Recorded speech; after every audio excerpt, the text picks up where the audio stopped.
Summer, unfortunately, was coming to an end. The tall, towering trees of the old forest were still green, but deep within the foliage, the leaves had already begun to turn yellow. Unbelievable, it's autumn again, Maggie thought in surprise. It seemed like just recently she had been delighting in the first tender green leaves after the long, dreaded winter. How quickly time flies. Yet, at times, it slows down, turning life into a torment, a form of punishment. This was the case in Maggie's life. She had been happy, and the days of joy and happiness flew by in an instant, leaving behind bright but quickly fading memories. Then, for 2 long years, time nearly stopped for her. Each day felt endless and dragged on. The gray, dull, and dismal days slowly passed one after the other, and sometimes it seemed to her that nothing bright or joyful would ever happen in her life again. But then light and fresh air flooded back into her life, and the days started to rush by again, like pictures in a kaleidoscope. Maggie stretched out with pleasure on the soft grass, her arms behind her head, her face turned towards the now gentle autumn sun, and closed her eyes. Maggie didn't remember her childhood because she didn't really have one, at least not in the sense that most people understand it. From birth, she found herself in an orphanage. It was there that she grew up, matured, and formed her first impressions of human relationships. Why hasn't anyone adopted this cute, chubby, gray-eyed little girl with light curls? The head caregiver, Barbara, wondered when she saw Maggie for the first time. And then, looking closer, she realized the possible reason. The girl's thin neck and the insides of her arms were red, covered in flaky skin. "Don't be alarmed," the nurse, who was examining the new arrivals, reassured Barbara in response to her worried look. "I was startled at first too. But it's not contagious. She's had this allergy since birth." The nurse sighed, looking at Maggie, who was sitting on a small child's chair. "That's probably why she hasn't been adopted. Everyone wants a healthy baby. But this requires treatment, so much extra trouble." Barbara listened to the nurse and watched the little girl. Maggie kept her head down, her hands stretched out and resting on her lap. Suddenly, Barbara was struck by an almost physical pain, a deep pity for this small, lonely, unwanted creature. A girl with no past and no present, whose future was also uncertain, a girl who, with resignation and without any hope or interest, was simply waiting to see what would happen to her next. "Stop it," Barbara ordered herself mentally.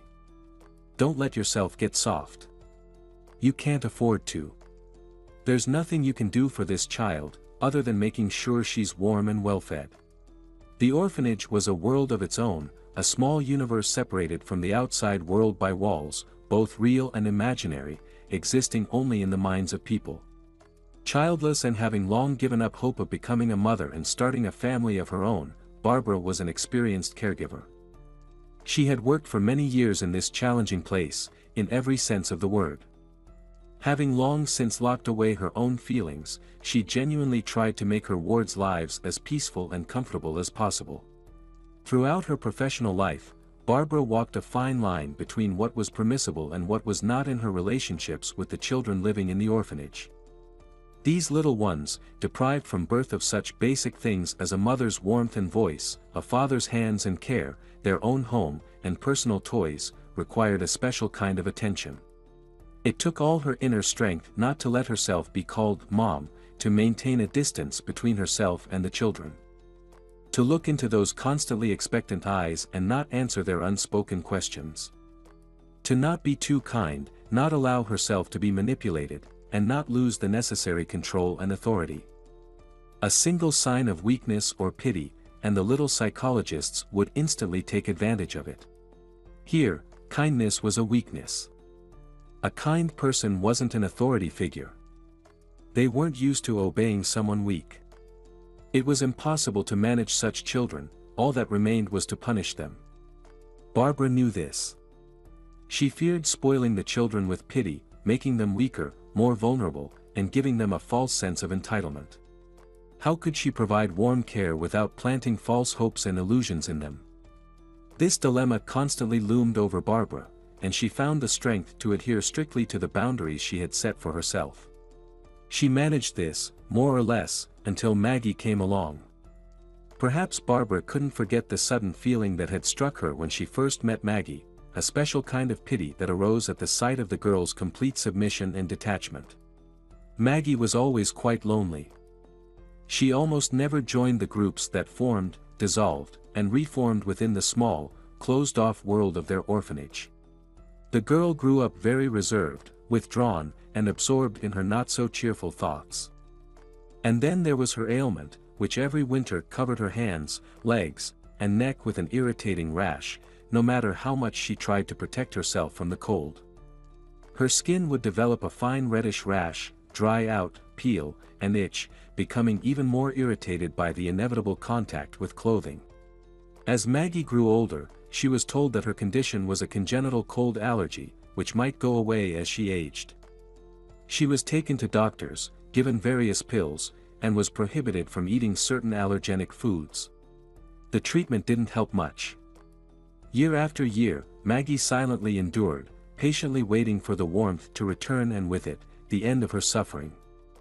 She also patiently endured the teasing from other children in the orphanage and her classmates because of her constantly runny nose and teary eyes. Why didn't anyone take me? Is it because I'm ugly? Maggie started asking Barbara when she was about 5 years old. Oh, Maggie, don't be silly. You're a beauty. Just look at yourself, Barbara would say, handing Maggie a small mirror, trying to get her to see her own reflection. Maggie continued asking Barbara this question until she was about 16. Then, it just seemed to fade away on its own. Her large gray eyes, long lashes, a neat, slightly upturned nose, and her fine, but shiny, light, slightly wavy hair clearly answered any questions about her appearance. Maggie was a very pretty girl, who blossomed whenever a smile appeared on her face. She stood out from her peers at the orphanage. She never tried to call Barbara Mom, for example. In fact, no one had ever heard Maggie use the word Mom. For a child living in an orphanage, there aren't many opportunities to seriously focus on anything other than schoolwork. In high school, Maggie immersed herself in her studies. She was constantly reading, learning, calculating, and taking notes. It was no surprise that she graduated 9th grade with the best results in her class. So, what do you want to be when you finish school? Barbara asked, looking with pride at report card Maggie had brought to her office. By then, Barbara had become the director of the orphanage. Where do they train people to work in orphanages? Maggie asked. Barbara, taken aback, blinked rapidly and turned away, muttering something under her breath as she quickly drank a glass of water. Then she turned back to Maggie and said firmly, "Oh no, my dear, enough of the orphanage for you." Barbara looked at her sternly. "There's no reason for you to stay here." Maggie looked at Barbara closely and gave a faint smile. "Well then, Barbara, I want to be a teacher. I want to work in a school." "Well, isn't that something? Someone actually wants to be a schoolteacher, not a model or a blogger," Barbara joked. "You're amazing, Maggie. It's a very good profession. Though you won't get rich from it, and it's a tough job. But you're no stranger to hardship, so go for it. But listen, Maggie, a teacher is a psychologist, a conversationalist, an advisor, and so much more all rolled into one. And that's all about communication. So, my dear, learn how to talk to people, how to communicate. Even here in the orphanage, there are people who have never heard your voice." Maggie looked at her thoughtfully, nodded, and quietly left the office. During her high school years, Maggie became even more dedicated to her studies, adding presentations and reports to her usual routine. Although she initially blushed and stammered, Maggie gradually grew more confident and assertive in her public speaking. After graduating, she easily enrolled in a teacher's college, choosing to become a literature teacher. College was smooth sailing for Maggie. She genuinely wanted to teach and found her studies engaging. In her 4th year, a group of female officials from the local education authority visited their class. After a lengthy speech about the importance of teaching, they finally got to the point. "Well, who wants to work in their field after graduation?" "I do," came a quiet voice from the back. "Just so you know, dear, we're talking about a rural school, 40 miles from the city." "That's fine, it doesn't matter to me. There are only 2 computers in the entire school, and the conditions are, to put it mildly, not like the city." "It sounds like you're trying to talk me out of it," Maggie smiled. "I'll go, as long as you give me the position." After college, Maggie was assigned to a teaching position in a village school. The village Maggie arrived at, after a bumpy 2-hour ride on an old bus, was clearly past its prime. Several houses along the wide main street were abandoned, with crooked fences and boarded-up windows standing in stark contrast to the occupied homes nearby. Yet, it didn't feel desolate. People and cars moved about the streets, loud conversations could be heard from many yards, construction was underway in some places, and most houses had new roofs and windows. Maggie approached a small building where a flag fluttered in the breeze. She entered and knocked on the only slightly closed door with a sign that read, "Head of Administration." "Yes, come in." "Who's so shy out there?" a voice called after Maggie knocked again, waiting for about 10 seconds. "Hello," Maggie said as she pushed the door open and entered a small office. "Sorry, I'm here about the school job. I'm the new teacher." She stopped awkwardly in the middle of the room. "A young teacher," said a tall, gray-haired man in his 50s, sitting behind the desk. "Well, hello, dear." He stood up, walked towards her, and smiled warmly. No one had ever spoken to Maggie like this before. Even Barbara had avoided using such affectionate words all those years. "You're so thin." "Don't worry, we'll fatten you up," he joked, speaking in a manner that seemed natural to him. "Shall we get acquainted?" The man extended his hand to Maggie, taking her fingers into his strong, rough, dry palms, and gave them a firm shake. "My name's Victor Dalton. I'm the head around here. You could say I'm the village mayor," he chuckled. "And what's your name?" "Maggie," she squeaked. "Maggie, okay. And what's your last name?" Victor continued to look at her intently. "Smith. But it's not my real last name, it was given to me at the orphanage." Maggie looked him in the eyes. "Ah, I see," Victor said, his playful demeanor faltering as he blushed. "Well, maybe, forgive me, maybe that's for the best, huh? It means you're not too spoiled. We can't offer you luxurious accommodations. I've got a little house ready for you. We even fixed it up a bit. But you'll have to keep the fireplace going. On the plus side, you'll have the place to yourself, your own little kingdom." Maggie listened to Victor calmly, with a smile, as he continued to ramble on. "Or, you know, I could find you a place with someone. I know a couple of women who could rent you a room." "No, no," Maggie almost shouted, "please, no need for that. I'd be happy to live in the house. Alone, if possible." The thought of finally having some privacy, after years spent in the crowded orphanage, school, college, and dormitories, was incredibly appealing to her. "Really? Well, that's great," Victor sighed with relief. "Don't be shy, darling." He hesitated. "Is it okay if I call you darling? My daughter, who's your age, went off to the city to study. But she doesn't seem to want to come back." "Well, that's her choice, of course." He fell silent, clearly having touched on a subject that was painful for him. "Oh, it's fine. I'm not offended. It's just, unusual for me," Maggie replied, looking at him. "Well, get used to it. We're all close-knit here in the village," Victor returned to his cheerful tone. He kept talking, but Maggie took a deep, happy breath. All her fears about the new place where she'd be living and working were dispelled within minutes by Victor's warm and kind demeanor, something that had been missing from her life. "Thank you," Maggie suddenly said softly. "For what?" he asked. "Don't rush to thank me. Let me show you your place first. Then you can decide whether to thank me or curse me and the whole village." Victor shook with laughter, though this time, his eyes didn't join in. "Alright, enough talk. Let's go," he said, opening the door for Maggie. "So, where's your luggage?" "Right here," she pointed to two small bags she had set down on the floor when she entered the office. "Not much stuff, huh?" the man remarked with a grunt. "No big deal." He grabbed the bags and marched toward the exit with determination. The small house with two entrances, shared by two owners, was not far away. In fact, it seemed everything here was within walking distance. The house was clearly old, showing signs of various repairs done at different times. In front of the house, two massive, ancient trees grew close together. Between their trunks, a swing swayed gently with a faint creak. "No pool yet, sorry, but that's just for now," Victor tried to amuse Maggie. The old house greeted her with the scent of dust, wood, and a silence so profound that she had never experienced anything like it in her life. Her assigned half of the house consisted of 2 rooms and a small kitchen. A polished, old wardrobe, a small couch, a table, and a couple of chairs made up all the furnishings.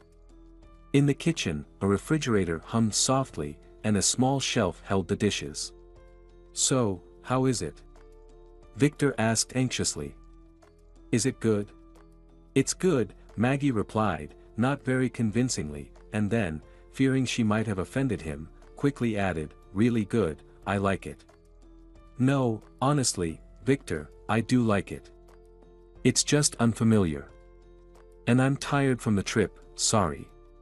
"Well, then, I'll leave you to settle in and rest," he hurried towards the door.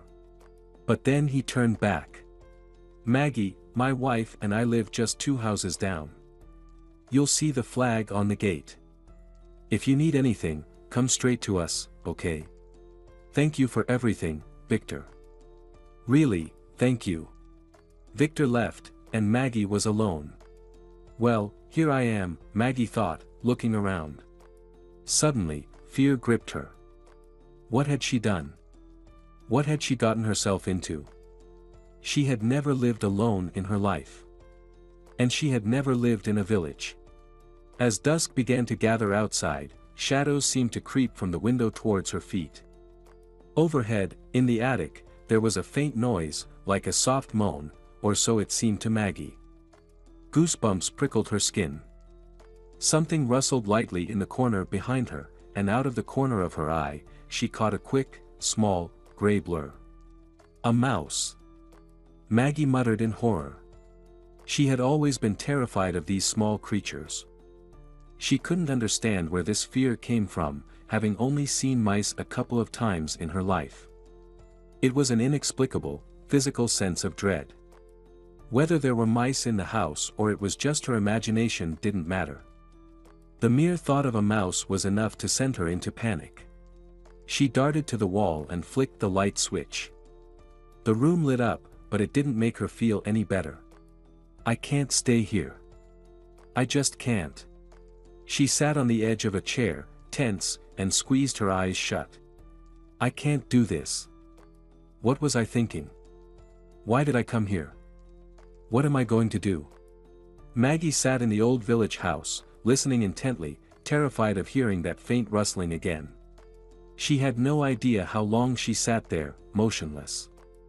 It was nearly dark outside when she heard noises and voices on the porch, followed by a loud knock on the door. "Hey, is anyone here? You've got company." A woman entered the house. She seemed to fill the entire space, not just because of her size, though she was tall and rather stout, but because she radiated an energy that seemed to leave no room for emptiness around her. Waves of cheerfulness, energy, and positivity emanated from her, making it feel as if there was no empty space beside her. "Don't be scared, we came by with a small group," the unexpected guest said cheerfully. Someone else appeared behind her. Maggie stood in the middle of the room, bewildered, staring at the people entering her home. "Hello, excuse me, who are you?" Maggie asked. "Us?" The woman smiled. "We're locals, came to introduce ourselves. I'm Rona." I'm the wife of our very smart head of administration, she added with a hint of sarcasm. Oh, Victor, Maggie finally realized. Yes, Victor. The big brainiac. I was coming home from work, and I noticed something unusual. The light was on in the old house. So, I asked Victor over dinner, tell me, dear husband, who's moved in over there? And he says, oh, the new teacher arrived for work, so I settled her in. Everything's good there, chairs and even forks. I was impressed by his thoughtfulness at first, but then I asked, tell me, Victor, is our new teacher going to sleep on a chair? And what exactly is she going to eat with that fork? Rona recounted all this in a lively, animated manner, illustrating her conversation with her husband through exaggerated expressions and gestures. It seemed the world had lost a great comedic actress in her, because by the end of her story, everyone, including Maggie, was laughing out loud. I gave my fool of a husband a piece of my mind. He brought a young girl to an old house and just left her there. It's a good thing he bragged over dinner about how you arrived and how he met you. May the devils welcome him in the afterlife the same way he welcomed you. Despite her words, there was clear affection for her husband in every sentence. Here, take this. Rona started pulling things out of a bag. Pillows, a blanket, bed linen. All new, don't worry. I forgot the tablecloth, but I'll bring it tomorrow. Erica, our neighbor, will bring you pots, pans, and some more kitchenware tomorrow. Rona shook her head, she's got plenty of extra stuff, she won't miss it. So, why are you just standing there? Rona turned to a boy about 15 years old, standing by the door. Mom, I'm just figuring out where to best put the router. The boy approached the table and placed a battered but fairly modern laptop on it. Come on, hurry up and set it up, Dean. Brenda, how are you doing over there? Have you put everything in order? Rona called out to a short woman who had just entered the kitchen carrying 2 bags. Yes, I've done everything, Brenda replied, returning to the room and warmly smiling at Maggie. I put some of the groceries in the fridge. The non-perishables, tea, sugar, cookies, I left on the table. You can sort it out yourself. That should be enough for now. I left some food in a bowl for you in the kitchen, you'll see. Maggie stood there in the middle of the house while all this bustling activity swirled around her. Finally, she gathered her thoughts and approached Rona. No, wait, Rona, I can't accept all of this. What do you mean you can't? Rona turned her head toward her. Without missing a beat in managing everyone and overseeing everything happening around her, she moved with surprising agility for her build and was already standing on a chair by the window, adjusting some pretty curtains. Well, I can't take all of this. Maggie stumbled over her words, unable to explain her refusal without offending these people. But it seemed no one was inclined to listen to her. No, do you hear that? She can't. It's fine, you'll manage. We're doing this without harming ourselves, if it makes you feel better. Rona gracefully jumped down to the floor. We've all been waiting for a teacher in this village. Come on, settle in. Later, you can come by my greenhouse complex, and I'll give you a tour. A greenhouse complex? Maggie was surprised. You have a greenhouse complex here? The image of a greenhouse complex, a large industrial operation, as she imagined, didn't quite match her vision of a small village. What do you think, dear? Is this a remote village? No, sweetie, life is thriving here. We have a greenhouse operation, and I'm not just anyone there. I'm the chief technologist. There's a sawmill, a vehicle maintenance shop, and a lot more. There's plenty of work for everyone. It's just that our young people leave for the city for some reason. They all want to be managers, sitting in offices in cleanliness.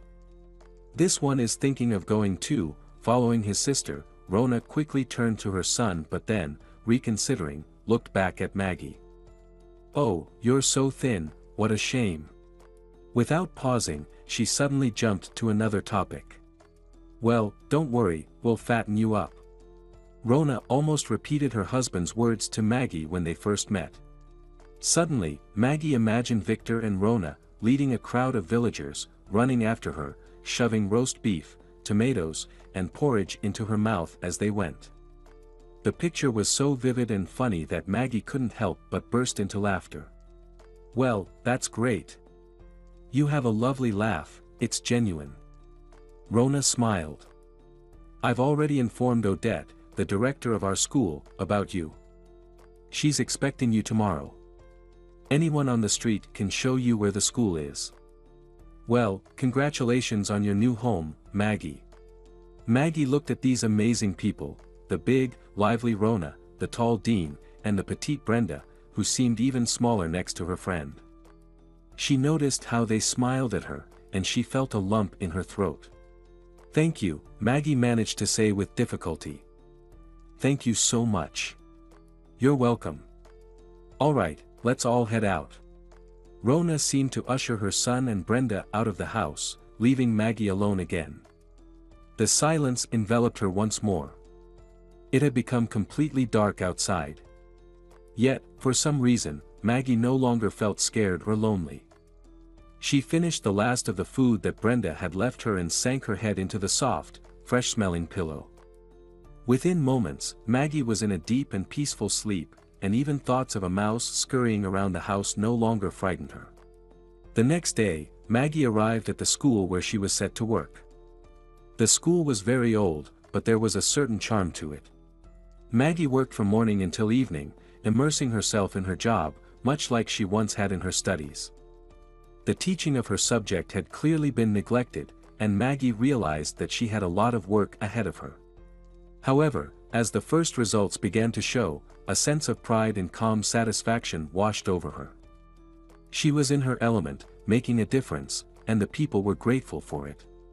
"Wait, Maggie, what's that on your neck and hands?" her colleague, Amber, a biology teacher who had become friends with Maggie, asked with concern. "Amber, don't worry, it's an allergy to the cold. I can show you a medical note if you need to." Maggie awkwardly pulled up the high collar of her turtleneck and tugged her sleeves over her wrists. "Oh, come on," Amber said, equally embarrassed. "It's just the first time I've seen it on you." "Well, it's cold this year for the first time. And here we are," Maggie replied with a bitter smile. "Wow. How long have you been dealing with this?" "My whole life, since birth. I've gotten used to it.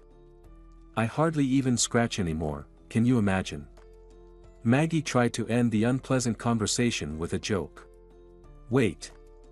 Why don't you treat it? I've been treating it my whole life. There just doesn't seem to be a pill for me yet." A few days later, Amber approached Maggie during the long break. "Listen, Maggie, there's a woman in our village. She's a bit strange, of course, but no matter what they say about her, she really helps a lot of people, you know. She might be able to help you with your issue." "Amber, thanks, but no need, really. Don't refuse. Just give it a try. Go see her, okay? She lives on the outskirts, if you head toward the forest, in the last house. We don't actually know her name. The village guys call her a witch. They're fools. Although, to be honest, she does look a bit like a witch. But the adults call her Miss Lee." "Alright, thanks for the tip, Amber," Maggie nodded and felt relieved when the bell rang. "No way I'm going to a witch," Maggie thought, and soon forgot about her conversation with Amber. But just a few days later, she remembered. She had to remember. The itch and peeling skin had become unbearable. Maggie had suffered through 3 sleepless nights, wandering around like a ghost during the day, struggling to resist the torturous urge to scratch the constantly stinging rash. Reaching the end of her patience, Maggie abandoned her principles and common sense and made her way to the edge of the village. Upon reaching the last house, she noticed that about 300 feet away, the trunks of a pine forest stood like a straight wall. It was clear that she needed to go to this house, surrounded by a crooked fence. "Hello. I was told you could help." Maggie mentally scolded herself for coming here. What kind of help could she expect from a strange old woman who truly looked like a witch from a fairy tale? The woman, of indeterminate age but clearly very old, was small and hunched over. She wore some gray rags, and a large nose protruded from under a scarf tied low around her forehead. If you look closely, you'll probably find a hairy wart on her nose too, Maggie thought. Well, maybe I can help. I won't know until I see, the woman said. Her voice turned out to be unexpectedly bright and somewhat youthful, which didn't match her appearance at all. Come closer. Don't be afraid, I won't eat you. I already had my lunch today. So, what do we have here, she said, examining the skin on Maggie's hands and neck closely. And is it the same under your knees? Well, I don't see anything mysterious here. Just plain cold urticaria. A cold autoinflammatory syndrome. Most likely hereditary. After saying all she wanted, she looked expectantly at Maggie. Shocked, Maggie stared wide-eyed at the elderly woman. The scientific medical terms she had just used did not fit the place or the woman's reputation at all. Who are you? Maggie asked fearfully. Me? Just a person, a healer. A witch. Call me whatever you like, the woman replied. Suddenly, she stopped frowning, smiled unexpectedly warmly, and added. Okay, dear, please forgive me. I got a bit carried away playing the witch today. Let's be serious. You're definitely taking antihistamines. What medications are they prescribing you? Hypnotized, Maggie handed the woman her medical card, and she studied it for a long time, occasionally glancing quickly at Maggie. Well, this isn't quite right. Actually, it's completely wrong, she said. Goodness, what are they teaching in colleges these days? The woman added bitterly. All right. You'll buy this in town. It's a rare medication, but you should search for it or order it. You'll also need an ointment. I'll write down the name. Just make sure the concentration of the active ingredient is exactly as I specify. That's important, she said, scribbling something on a scrap of paper. And for now, I'll give you an herbal mix as well. Brew it and drink it. It won't hurt. She handed Maggie a small bag filled with brown herbs. After a few months, Maggie had almost forgotten about her curse. Her skin had become healthy and smooth, and the inflammation and itching that had once been a constant part of her life were now just a distant memory. Astonished by the change, she went to Miss Lee with a large cake and a beautiful bouquet of roses. Miss Lee clasped her hands together in delight, bringing the flowers close to her face. Thank you. No one has given me flowers in 100 years, I'd forgotten how nice it is. I don't know how to thank you, Maggie began. I was treated for so many years, and nothing ever helped. But you took one look, and that was it. It's incredible. It's like magic. Maggie, you're a modern young woman. You understand there's no such thing as magic. You were just given the wrong treatments, that's all. They were just getting rid of you. But to truly help someone, you have to really want to do it, genuinely want to help. They don't teach that in colleges anymore. In patienti anima tua, she added suddenly. What? What did you say? Maggie asked. That's Latin, isn't it? What does it mean? Latin. Put your soul into the patient, that's what it means. An old medical adage. But enough about that. I understand. You're a doctor. You were a real doctor, weren't you? Maggie asked, suddenly jumping up from her chair in excitement. A doctor. I was a doctor once. They say I was a good one. Then why are you here now? Like this? Maggie struggled to find the right words. Why am I sitting in the woods, scaring the children? Well, I don't just do that, I help people too, Miss Lee smiled faintly. Life turned out that way. Maggie sat quietly, watching as the old woman doctor reflected on her past, a past known only to her, with a gentle sadness. Maggie lived and worked in the village, which had now become her true home. Everyone knew her, and it seemed they loved and respected her. Having never known the warmth of a family, she gratefully accepted these people into her new family. Or perhaps it was they who had welcomed her into theirs. It didn't matter. What mattered was that Maggie felt incredibly happy here. One evening, the phone rang. "Maggie. Hi. This is Norbert Gray. Do you remember me?" Maggie had no trouble remembering Norbert. He was a classmate from college, and quite the noticeable one. Tall, broad-shouldered, well-built, with dark hair that stylishly covered part of his face, he was the embodiment of a girl's daydream. Add to that his perfectly fitted expensive clothes and his own car, and you had the perfect boyfriend image. The girls in their group believed that his mother was a well-known businesswoman in the city, someone who could easily have sent her son to any top university in the world, but instead, she preferred to keep him close. Why? Maggie had once asked one of the girls, genuinely curious. During her years in college, Maggie hadn't formed any particularly close friendships, but she got along well with many. Why? Because, her classmate had replied mysteriously, Norbert started living it up a bit too much. Rumor has it he even got into some kind of trouble, something about driving drunk. I don't know the details, but something definitely happened. Of course, his mommy bailed him out. And then she sent him to our college to keep him occupied. Apparently, the dean or the rector is a friend of hers. Unlike her classmates, Maggie had never looked at Norbert with starry eyes, never saw him as a potential boyfriend. And even if something unthinkable had happened and he had shown interest in her, she wouldn't have had anything to talk about with him. In her view, Norbert was a rather shallow guy, with interests limited to cars, pretty girls, and the latest video games. "Norbert, hello," Maggie replied in surprise, wondering why he would be reaching out to her years after they had graduated. "How are you? How's life?" he asked with the usual small talk. "Thanks, I'm doing well." "Life is good," Maggie smiled. "I heard you moved to some village to work. Is that true?" Norbert's voice had a hint of mockery. "Yes, it's true. I moved here, and I'm still working here. And I'm not planning on going back," Maggie replied.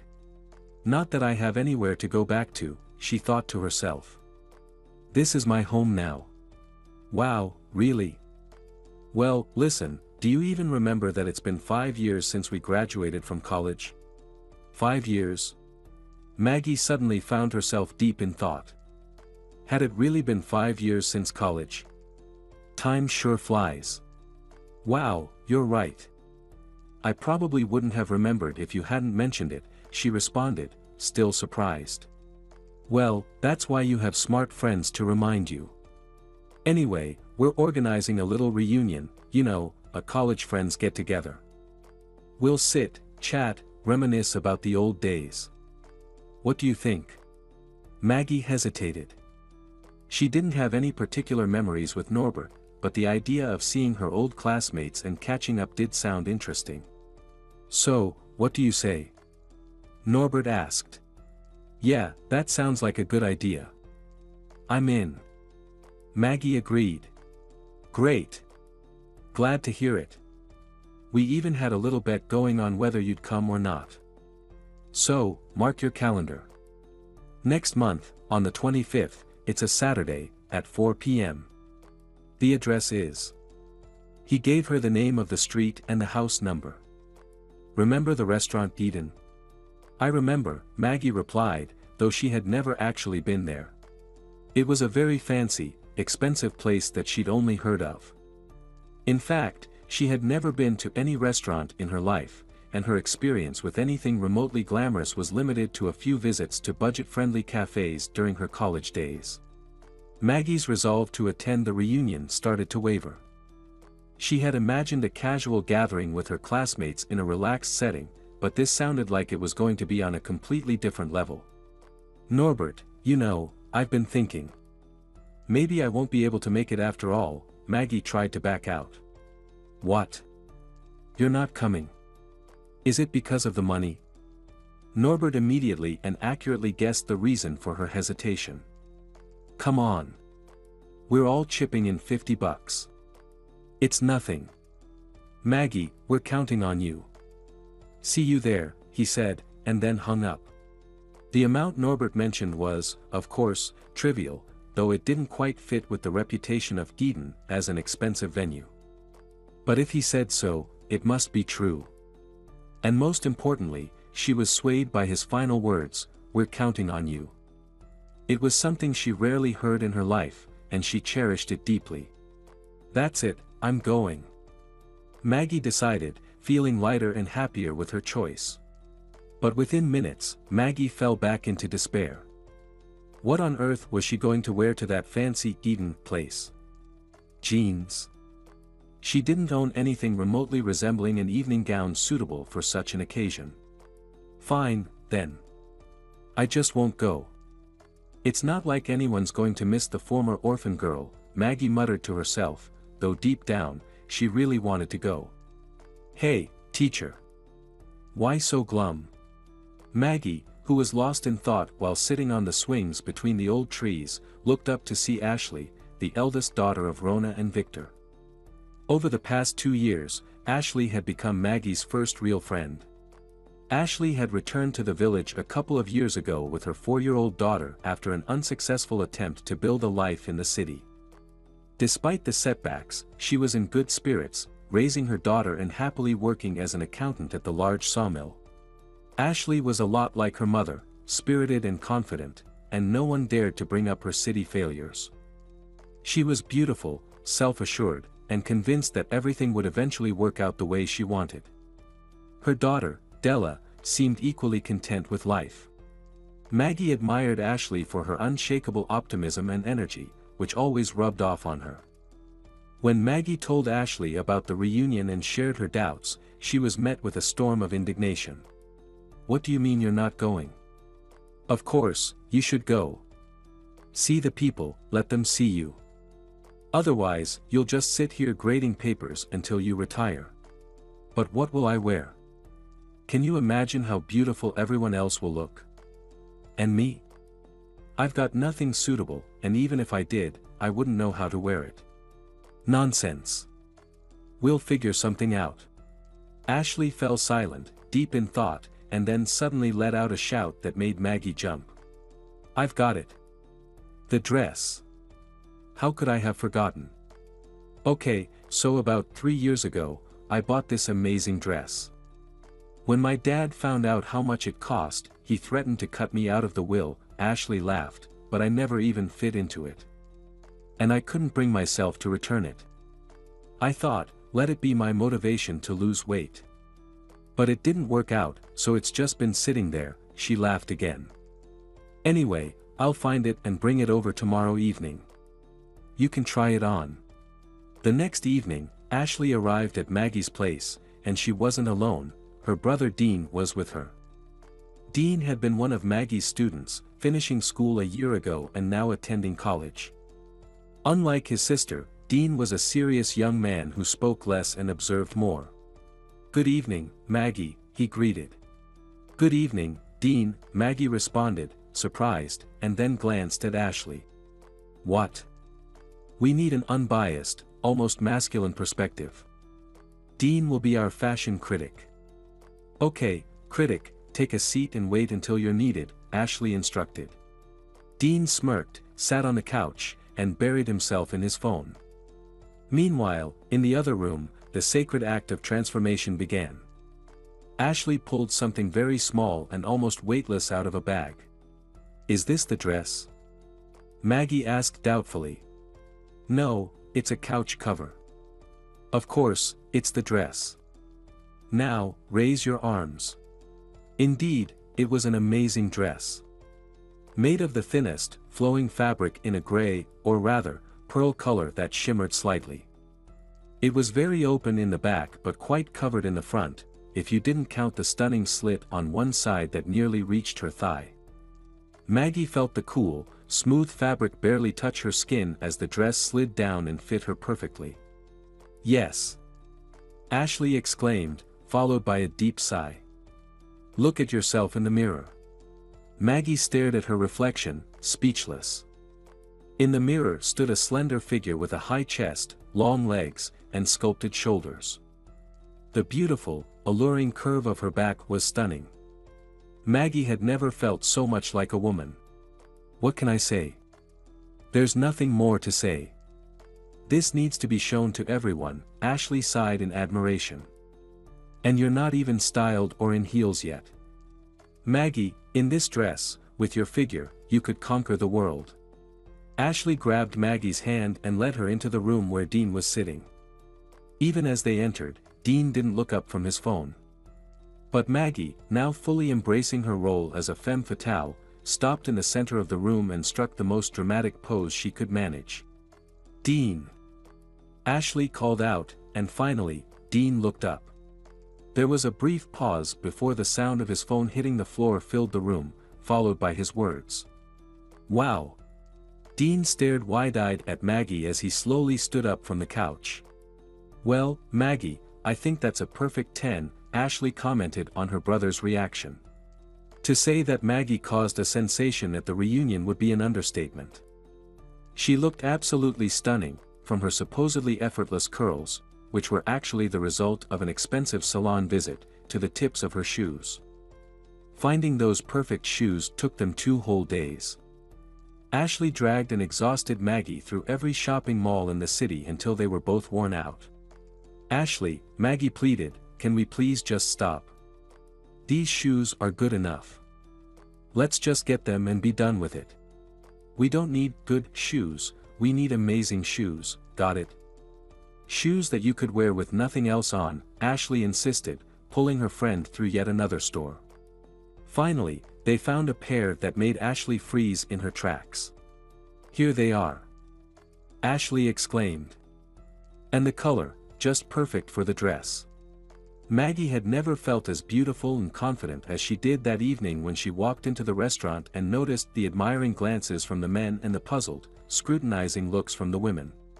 "You know, Maggie, looking at you makes me want to spend a year in the countryside," Courtney, who once had the reputation of being the most beautiful girl in their class, remarked. "Why not? Come visit. We could really use another teacher," Maggie replied, feeling more self-assured among these elegantly dressed, jewelry-adorned women than ever before. She sat at the table, sipping champagne from a tall, slender flute.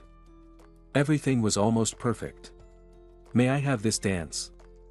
A velvet voice spoke above her. Maggie looked up. Standing before her, offering his hand, was a very handsome, tall, broad-shouldered young man in an impeccable suit. His dark, slightly long hair fell over his broad forehead, and his slightly narrowed eyes held a special glint. That look made Maggie feel a bit warm inside. "Norbert?" Maggie said, somewhat confused as she took a closer look. "You recognize me?" Norbert chuckled softly. "I didn't recognize you at all. Maggie, I'm sure you've heard this 1,000 times tonight, but I can't think of anything more original. You look absolutely stunning." Maggie practically basked in the admiration shining from his eyes. They slowly swayed in the dim light to a soft melody. He held her gently by the waist, and she could feel his warm breath on her neck. Maggie had never felt so good in her life. "Maggie, you're amazing. I'm completely smitten with you.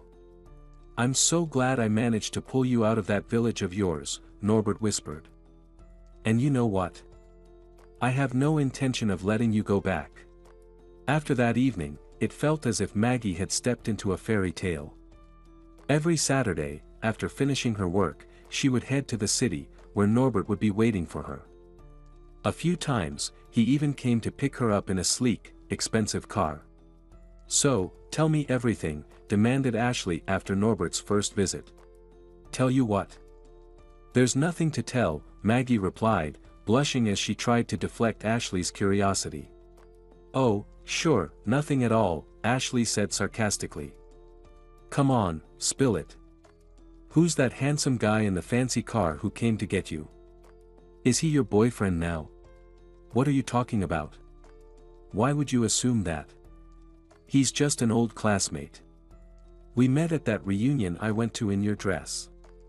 He's just taken me out a couple of times. That's all. Seriously, Ashley, just drop it, okay? Fine, I'll drop it. But I hope he doesn't. Otherwise, you'll end up a saintly spinster, a martyr in this village, Ashley laughed. Ashley, stop it. Maggie burst out laughing. You're talking nonsense. We just met up, that's all. What's the big deal? But when Maggie was alone with her thoughts, she was much more honest with herself. She really liked Norbert. He had changed so much over the years, or at least that's how it seemed to Maggie. The arrogant rich boy, whose interests once revolved around cars and scantily clad girls, seemed to have vanished. He was now calm, confident, and slightly ironic. And he was very handsome, or so it seemed to Maggie more and more. You've changed a lot since those days, Maggie couldn't help but bring it up once. You used to be so different. Honestly, I thought you were headed for trouble back then. Sorry, Norbert. Don't apologize. You were right, I was a mess. I just wanted to have fun and didn't have the brains to see where I was heading. But some good people set me straight. My mom, for one, she could whip anyone into shape. Norbert smirked, not entirely kindly. But seriously, I guess I just grew up. I work for my mother now, as a commercial director in one of her companies. Norbert's attentions were like something out of a dream. To Maggie, who had grown up in a tough environment and led a simple village life, everything Norbert did for her seemed extraordinary, wonderful, and magical. Restaurants, country clubs, picnics, parties, and exhibitions, one after another, they transformed Maggie's once quiet, uneventful life.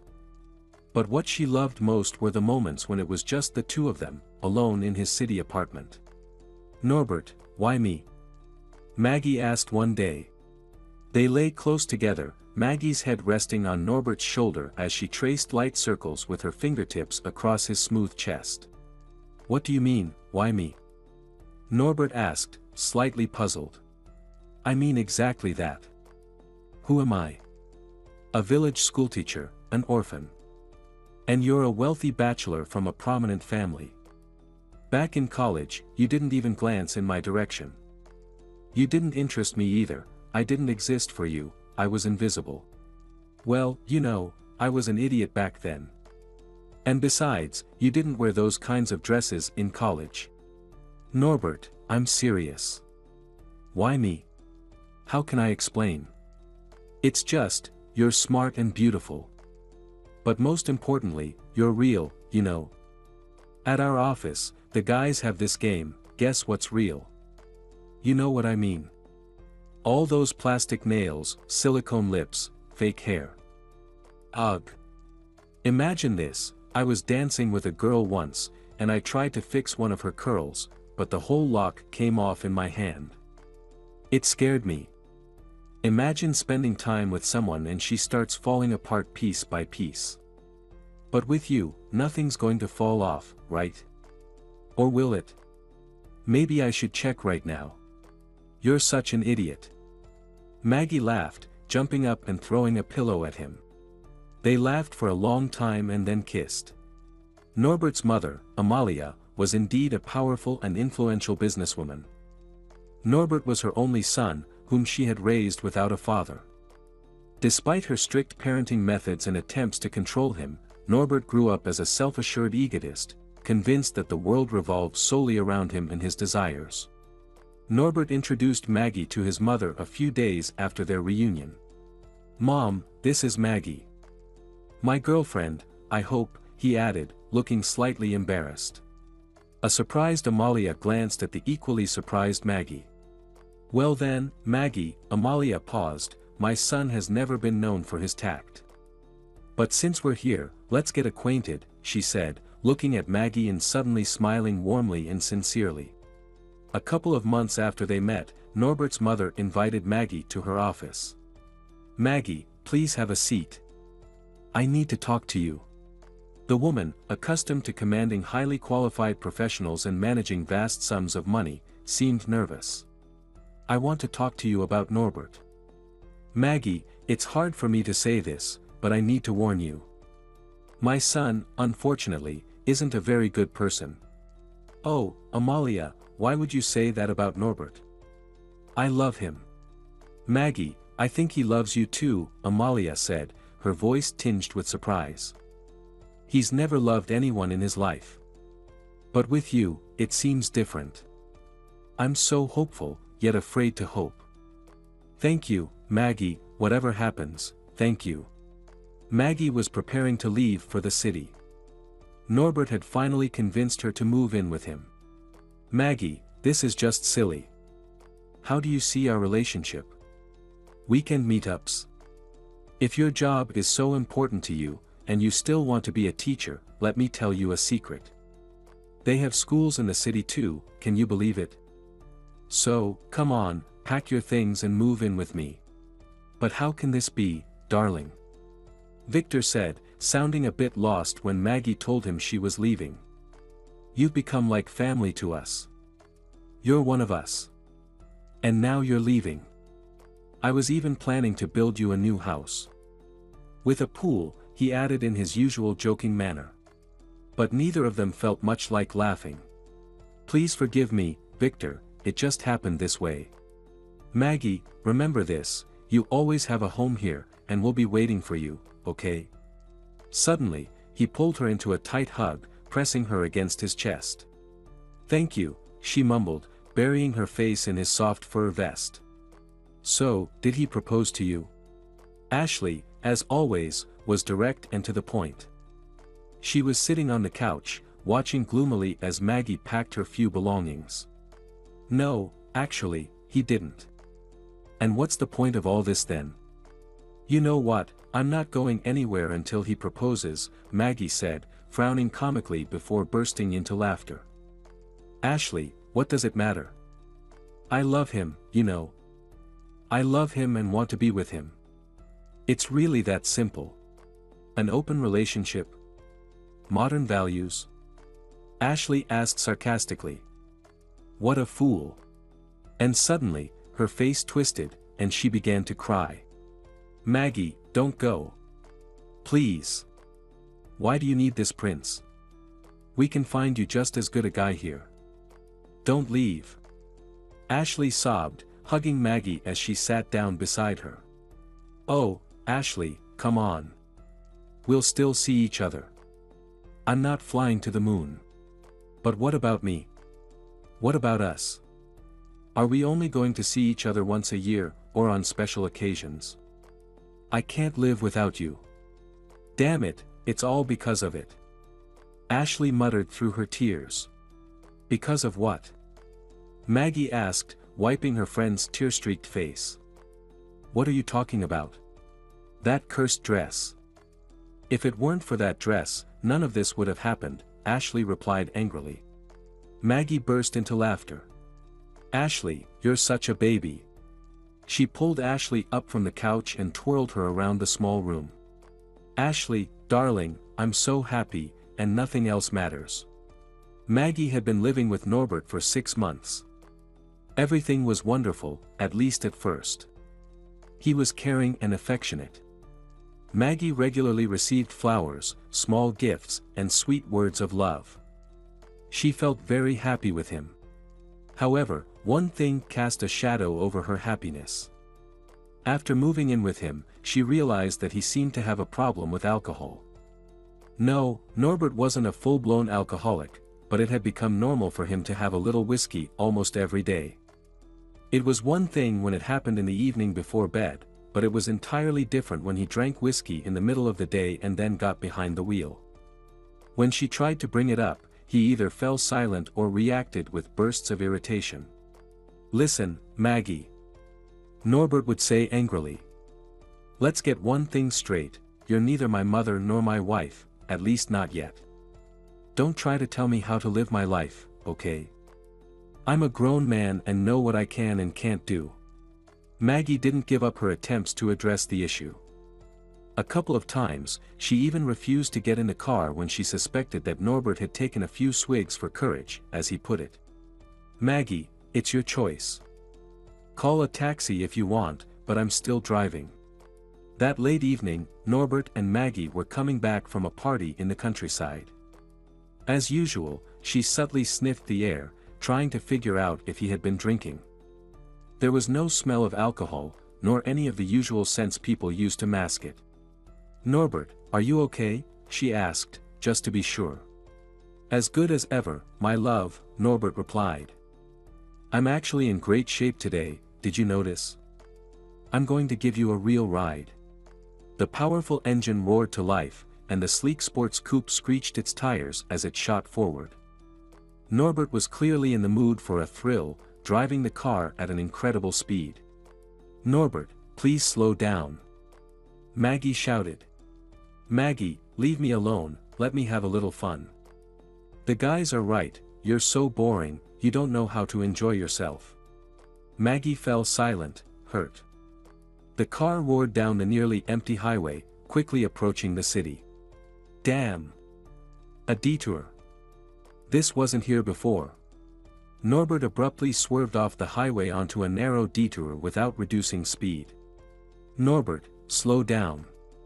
There's a speed limit here," Maggie pleaded, almost being thrown to the side by the sharp turn. "Leave me alone." Norbert snapped, and in the next moment, a figure suddenly appeared in front of the car. At high speed, the low hood of the racing car struck the person in the legs. He was thrown up and fell, hitting his head on the front fender of the car. The impact was so intense that Maggie thought she heard the sickening crunch of breaking bones. The figure was hurled to the side and landed on the shoulder of the road. "Stop!" Maggie screamed, gripping the steering wheel tightly. The car spun across the road and finally came to a halt.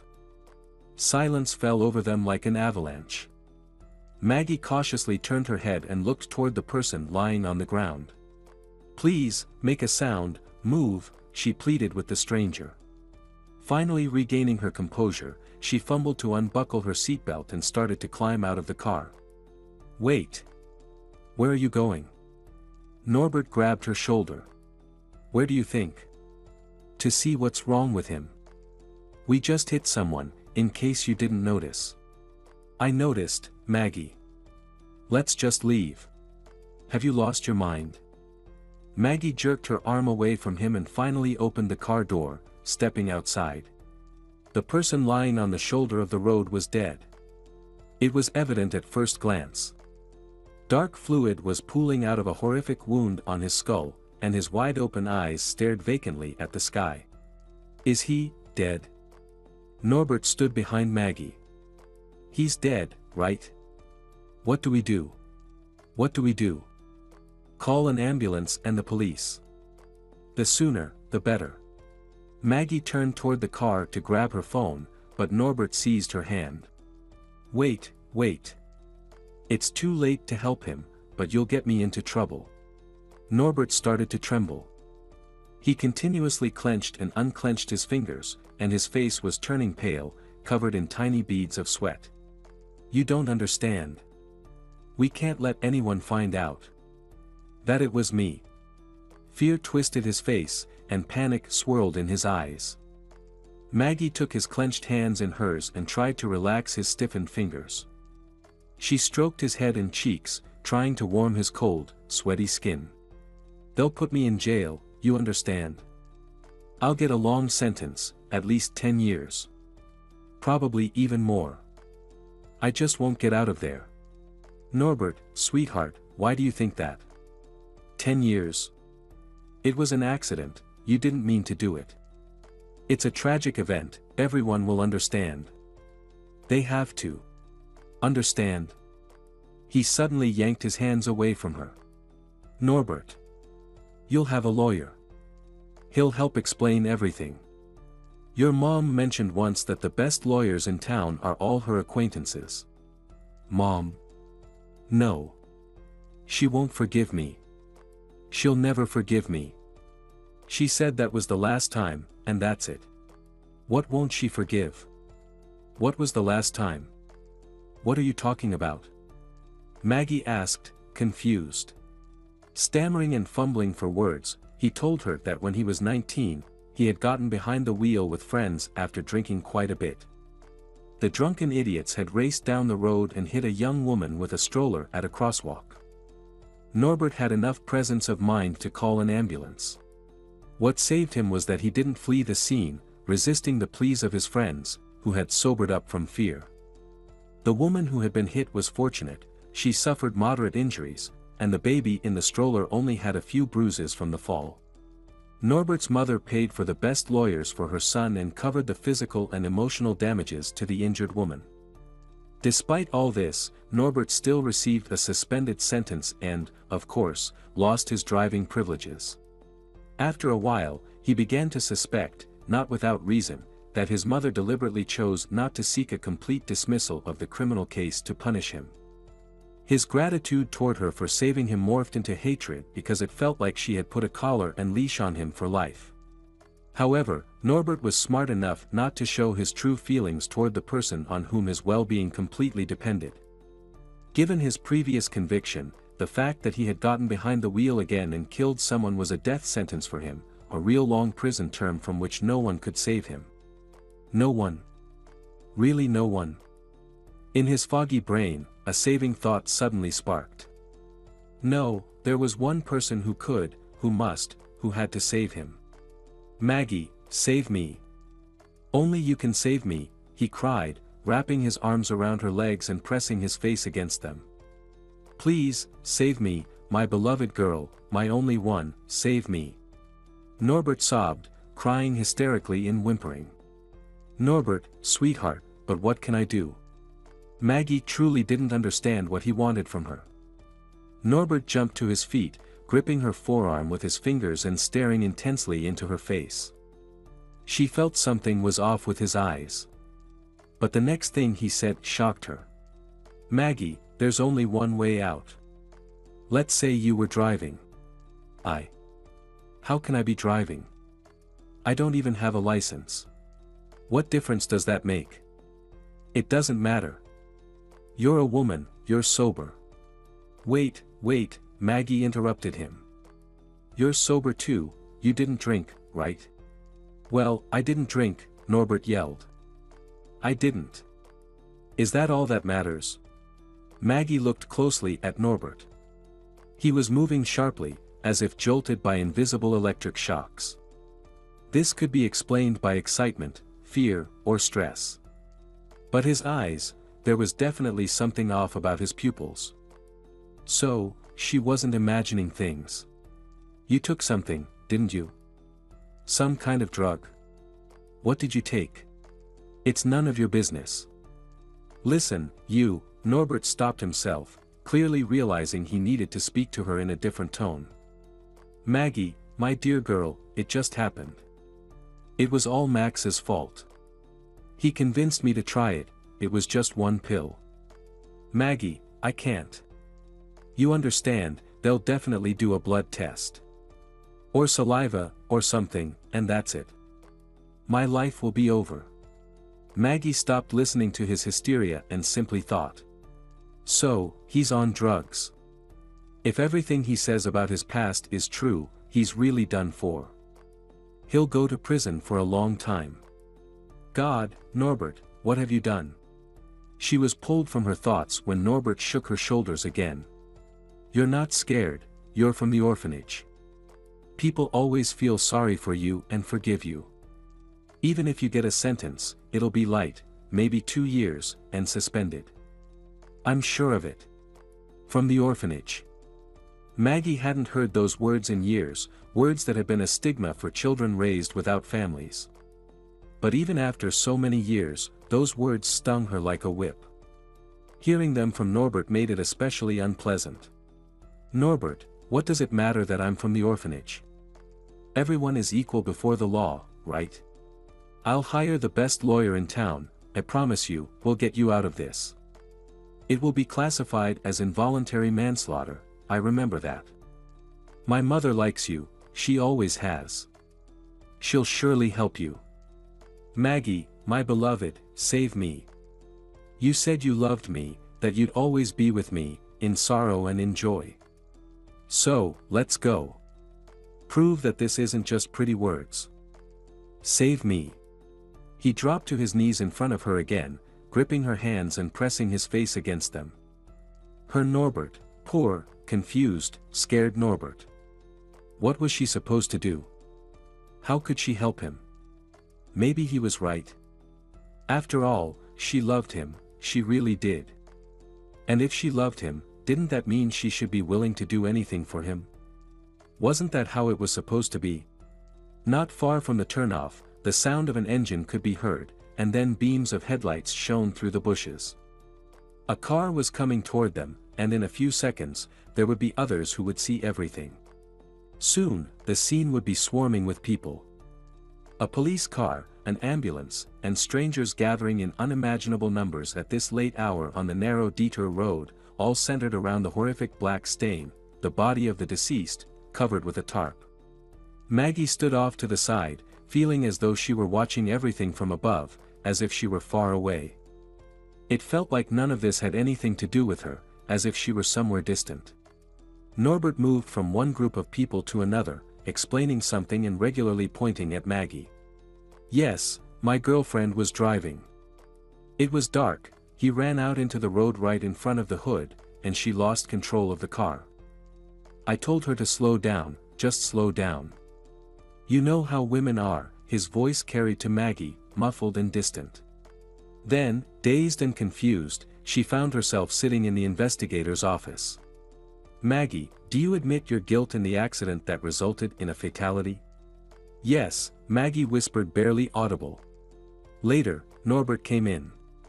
He sat next to her and wrapped his arm around her shoulders. Maggie, my love, thank you. You saved me. Just hang in there, I'll be right beside you. And about my mother, I've been thinking we can't tell her about any of this. She won't believe it, she'll immediately figure out that I'm to blame. And anyway, no one, hear me, no one, should know I was driving, not even the lawyer. Just you and me, that's it. And then, when it's all over, we'll leave this place far behind. I have money, don't worry. We'll go away and be together forever. I promise you, Maggie. His voice was calming, soothing, almost lullaby-like. His hands were gentle and attentive, and his eyes seemed to say, I love you. Then, Maggie found herself sitting in a small room. In front of her, at a table covered with papers, sat the lawyer. In the corner, Norbert was perched on a chair, watching Maggie intently, his gaze fixed on her. Maggie, the lawyer began, we could try to negotiate for a suspended sentence for you. In your case, it's a possibility. After all, this isn't premeditated murder, and you're not a repeat offender. You were completely sober. But the fact that you were driving without a license is an aggravating circumstance. Of course, I will argue that the victim was crossing the road at an improper place, and that there was a lack of lighting and all that, but you must understand, a person lost their life, and that's what matters most to the court. I'm afraid we won't be able to avoid some time in prison. Maggie, dear, Norbert suddenly jumped up from his chair and knelt in front of her, looking into her eyes as he took her hands in his. Just don't get upset, okay? I'll always be with you, no matter what happens, and I'll never forget what you did for me. He's so sweet, Maggie thought vaguely and distantly, listening for the 100th time to his declarations of eternal love and loyalty. Maggie was sentenced to 3 years. Please, just shoot me, she pleaded hopelessly with the young guard carrying a rifle on the way from the detention center to the prison. Let's pretend I'm trying to escape, and you can shoot me, okay? No, miss, that won't work. I can only shoot you in the legs. The young man looked at her seriously, glanced around, and then added. But don't be so scared. They're taking you to a decent place. It's much worse elsewhere. The management is good, and the conditions are okay. Plus, there are hardly any crazy people there. Mostly, it's just regular women who got into trouble through foolishness or by accident. Maggie really did end up in a decent place, if that word could even be applied to a prison. After reading and hearing horror stories about terrible conditions and relationships in jails, scaring herself into a faint, she was stunned by the first simple, human words she heard in the facility. Hey, Gray-eyed girl, is this your first time? Don't be scared, friend, said a cheerful, plump woman sitting with her and a few other ladies in a room waiting for bedding. You're inexperienced, I see. Here, have something to eat. The woman offered a small apple to Maggie, who was too stunned and terrified to respond, and laughed. How can you laugh here? Are you crazy? Maggie's surprise was so genuine that it made the woman laugh even harder. It turned out that orphanages and prisons, no matter how terrifying and cynical it sounded, operated by similar rules. Tears and complaints about life were forbidden. They didn't like weakness here. Keep your spirits up, don't gossip or whine, don't pretend to be someone else, just be yourself. Protect your personal space. Maggie remembered all these bitter truths from childhood, and they came in handy now. They were essential for her survival and sanity. Norbert hadn't lied. At first, he really didn't leave Maggie alone. She regularly received letters from him filled with bland, meaningless phrases and small packages. In the first 6 months, he visited her twice. Maggie, how are you holding up? Fine. During their visits, Norbert avoided looking her in the eye, fussed nervously, and forced a smile that felt insincere. He rubbed his hands together anxiously and laughed awkwardly. I'm fine, Norbert, fine, Maggie replied, focusing on that strange word. How could her life be considered fine? A life dictated by orders and schedules, surrounded by the same unbearable strangers day after day. Why did he ask her that? Didn't he understand how truly awful she felt? Didn't he grasp what words she was waiting to hear from him right now? Fine, she repeated, gazing at his beloved face. Well, that's great. You take care of yourself, Norbert said, glancing constantly at his watch. I have to run, I've got a lot of work to do. See you. Goodbye, Maggie replied, feeling an unbearable weight in her chest. Maggie was released from prison after 2 years, having earned early parole. She hadn't seen Norbert in the last 6 months of her sentence, and the letters, which had felt more like formal notes, had also stopped coming long ago. Maggie had never been a foolish, naive girl, and the school of hard knocks she had attended over those 2 years had undoubtedly given her experience and a deeper understanding of life. Still, she had hoped for something until the very end. Gathering her strength, Maggie dialed a familiar number. Hello, Norbert, she said, squeezing her eyes shut. Now she would hear his familiar, dear, beloved voice. He would say those words she needed to hear. She would understand that he still loved her, that it hadn't all been in vain, that she hadn't wasted 2 years of her life living in hell for nothing, but for their love. Ah, hey. So, you're all ready. Well, he clearly didn't want to say either her name or the word released. Maggie felt a chill inside, and her heart raced. Yes, I've been released, and I'm in town. Great. I'm happy for you. I can't really talk right now. Can we chat in a couple of hours? Come over. Remember the address? I remember, Maggie tightened her grip on the phone. I remember the address. Okay. I'll be there. It was all clear to her. She already knew the answers to all her questions. But she decided to play this little comedy to the end. Or was it a tragedy after all? He opened the door almost immediately. It seemed like the sound of the doorbell hadn't even faded before the door to his apartment swung open. He's afraid someone will see me, Maggie thought to herself with a smirk as she entered the apartment. Hello, darling, she said, beaming and spreading her arms as if for an embrace. Hello, Maggie, Norbert flinched to the side, stumbled, and turned red. Please, come in. To the kitchen. So, I take it you've decided to postpone those passionate embraces for your one and only? Maggie walked confidently into the kitchen and sat down at the table. Norbert stood in front of her, nervously fiddling with the collar of his shirt. Finally, he mustered the courage to sit across from her. Listen, let's talk honestly. He tried to look her in the eyes but kept glancing away. Honestly? Of course, let's do that, darling, since lovers should always be honest with each other. Especially if it's love until the grave, she said mockingly. I don't love you anymore, Maggie, Norbert suddenly blurted out. In response, a loud laugh erupted. Wiping away tears of laughter, Maggie said. Oh my God, poor me, poor me. Well, I guess I'll have to get through this somehow. But how? What do you want from me now? Norbert seemed to be trembling. We've already paid for the moral damages to the family of the man you hit. They have no claims against you. I hit him, Norbert. Actually, it was you who hit the man. The claims should be against you. Claims against me? I see. Yes, you're right about some things. I owe you. You know, I came prepared. He dashed into the other room and returned with a hefty bundle. Here, this is your money. There are 20 stacks, each with $100 bills. There was a lot of money. Really a lot. Before Maggie lay 20 neat bank-wrapped bundles, covered in clear plastic. Maggie had never been good at math. How much was that in total?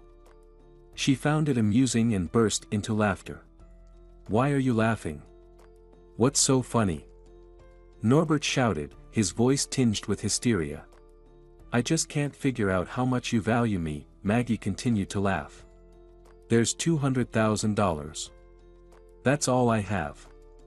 I think that's fair, he shouted again. She raised an eyebrow in surprise and smiled. It felt eerie. I don't even know how to respond. Maggie, sitting at the table, stacked her fists on top of each other, rested her chin on them, and looked up at Norbert intently. With slightly narrowed eyes and a faint smile, she resembled a tightly coiled spring that was about to uncoil and strike painfully. Norbert sensed it and involuntarily took a few steps back. You know, darling, for a girl from an orphanage, this is way too much, but for a young woman whose life has been ruined, it's way too little. Too little. Well, you know, this is enough for 2 apartments. Come on, don't be ridiculous. Norbert was now completely on edge. Fine, just tell me how much you want. Name your price. I want at least 2. 2 what? 2 million. You've lost your mind. I don't have that kind of money. Maggie leaned back in her chair and looked at Norbert with interest, as if she were seeing him for the first time. I want 2 years. At least 2 years for you. 2 years in prison for 2 years of my sentence. A year for a year. Seems fair to me. What if I tell the truth? Are you out of your mind? Norbert gasped. No one will believe you. You're a murderer, an orphan. No one will even listen to you. So you've convinced yourself that I'm the one who killed him, huh? Maggie looked at Norbert mockingly. I know at least one person who will listen to me and believe me. Your mother. From the instant change on his face, she knew she'd hit the mark. Well, now you can live in fear. Maggie stood up, turned around, and headed for the door. Wait. Where are you going? What do you want? Why didn't you take the money? Take it, don't be a fool. There's more here than you could earn in your whole miserable life. She slowly turned back. Norbert stood in front of her, extending a large, thick bundle. Maggie took it in her hands. Well done. Now you're going to write me a receipt stating that you received the money, that you have no claims against me, and that. Norbert didn't have time to say anything more. A brick of money flew at his head, cutting deep into his cheekbone and literally knocking him off his feet. All right, darling, don't worry, you look like you're all worked up. Just keep living for now. I'll think about what's next. Bye, my love, came the harsh mocking voice above him. Norbert had been scared a few times in his life. A couple of times, he had felt real fear. But now, at this moment, pure terror paralyzed him completely. Yet before him stood only a petite, slender young woman. He crumpled to the floor, covered his broken face with his hands, and cried out loud, sobbing uncontrollably. Have mercy, please. I have a family, my wife is pregnant. Do you want to ruin my life?" His voice trembled between his hysterical sobs. Maggie turned around and walked out of that apartment for good. Maggie sat on a bench in an old park. Another summer was coming to an end. She wished she could forget her last 3 years, starting from the moment she met Norbert. What was she supposed to do now? How could she start over? And most importantly, where? However, she found the answer to that question very quickly. There was only one place in the world where she was called her own, where she was loved without asking for anything in return, where she had a home, the only one in her life. Upon arriving in the village, she headed to Victor and Rona's house. As she approached the yard, she heard a loud child's wail and a steady, soothing male voice. When she opened the gate, Maggie saw a 7-year-old girl deciding whether to keep crying or climb onto the back of an elderly man. Victor was crouching in front of his granddaughter, who was undoubtedly the grown-up Della, whispering something in her ear. Della was the first to spot Maggie entering the yard, and she greeted her with a wide, toothless grin. Maggie took a deep breath. "Maggie! Is that really you?" Victor shouted as he ran across the yard with open arms. In a matter of seconds, she was standing pressed against his chest, inhaling the familiar scent of his old sheepskin vest. "Finally, you've come, my friend," she heard Ashley exclaim. "We haven't heard a word from you in 2.5 years. You disappeared, and now you're back." Ashley was tired of pretending to be offended, so she rushed over to hug Maggie, pushing her father aside. "What are you all shouting about?" A figure appeared in the doorway, Rona. She was taken aback, staring at them before throwing up her hands and rushing toward Maggie. "Ashley, Victor, Rona." Maggie mumbled, getting tangled in their clothes, hair, and arms, feeling like she might burst into tears just as little Della had a moment ago. But forgetting her grief as quickly as the girl had was impossible. Once things calmed down a bit and everyone settled around her, Maggie said, "I need to explain. I want to tell you how I've been living all this time, why I didn't show up, where I've been. It's very hard. I don't know how to start." Maggie suddenly pictured her dear, practically family-like people recoiling in disgust and fear upon hearing the truth. This image was so vivid that she fell silent, unable to speak again. "All right, Maggie, life is full of surprises. It's clear you've been through a lot," Rona said, noticing Maggie's hesitance. "Sounds like the fairy tale life with the prince didn't work out," Ashley chimed in. "The prince turned out to be a scoundrel, didn't he?" "Yes, and I was a fool, just like you said. And now I'm left with nothing." "Well, you're not the first, and you won't be the last," Rona replied. Maggie lifted her gaze, looking at all three of them, and recounted her story of love, foolishness, and betrayal.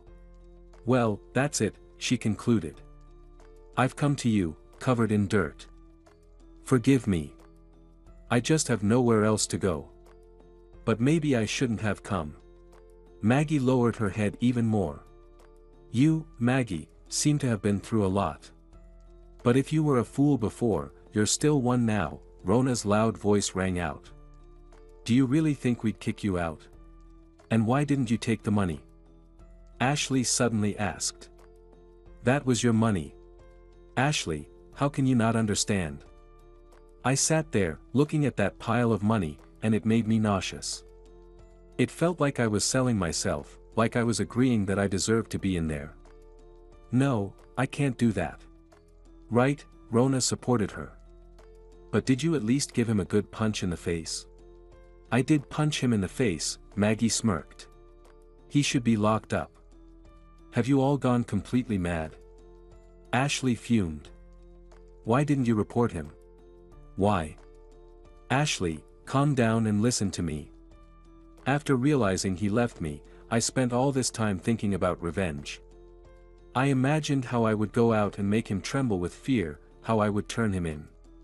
But when I heard his voice and saw him, scared of everything, me, his mother, himself, terrified of losing it all, I realized there was no worse punishment for him. All right, let's say they lock him up. He's weak and cowardly, and even if he ever gets out of prison, I know very well what will happen to him in there. No, I don't want that. My conscience is clear, let him stay as he is. Besides, he's supposed to have a child soon, and that's true, she added. I don't want that child to be an orphan. I know what that feels like. Everyone fell silent. Even Rona didn't know what to say. Well then, ladies, Victor declared, standing up decisively, I hereby announce that the formal meeting dedicated to our dear Maggie's reunion is concluded. Let's go, Maggie, it's time to settle you in, again. Here are your keys. The house is in one piece and everything is in order. We even replaced the pipes last year. The most important thing is that I need to find a job. I don't even know what to do. With my criminal record, I won't even be able to get a job as a janitor at a school, let alone a teacher, Maggie said. And really, with a record, it's hard to find any work. What a career I have, she laughed bitterly. An orphanage, prison. I'm a specialist of rare qualification. Rona finally regained her usual composure and suddenly slammed her hand on the table. Enough with the nonsense. As for work, Maggie, don't come up with excuses. You'll rest for now, and then come to me at the factory. I'll find you a job. All those silly thoughts will fly out of your head, she laughed. But what about my criminal record? Maggie asked. That doesn't matter, Rona thundered. I don't need your character reference. You'll earn 3 times more with me than you did as a teacher. I guarantee it. I'll talk to Douglas, our sheriff, myself. Thank you, Rona, Maggie said, finally taking a deep breath and smiling easily. I'll need to check in with Douglas, but I'll handle it all myself. Maggie settled into her old house and began working at the factory. Life became simple and bright again, filled with warmth and the kind smiles of people. Maggie, don't plan anything for September 1st, Ashley said decisively. Why? Maggie was surprised. When she worked at the school, the beginning of September was her favorite time. She missed her job so much, and anything that reminded her of it still tugged at her heart. Why? Are you kidding? Don't you remember anything? Della is starting 1st grade. Right. Ashley, congratulations. Maggie laughed. Now your life is going to get more exciting. Well, yes, it was pretty boring before. Anyway, be at our place by 10. We'll take Della to school together, as a family. Ashley kept talking, but Maggie wasn't really listening anymore. The words, as a family, echoed in her head. She had a family.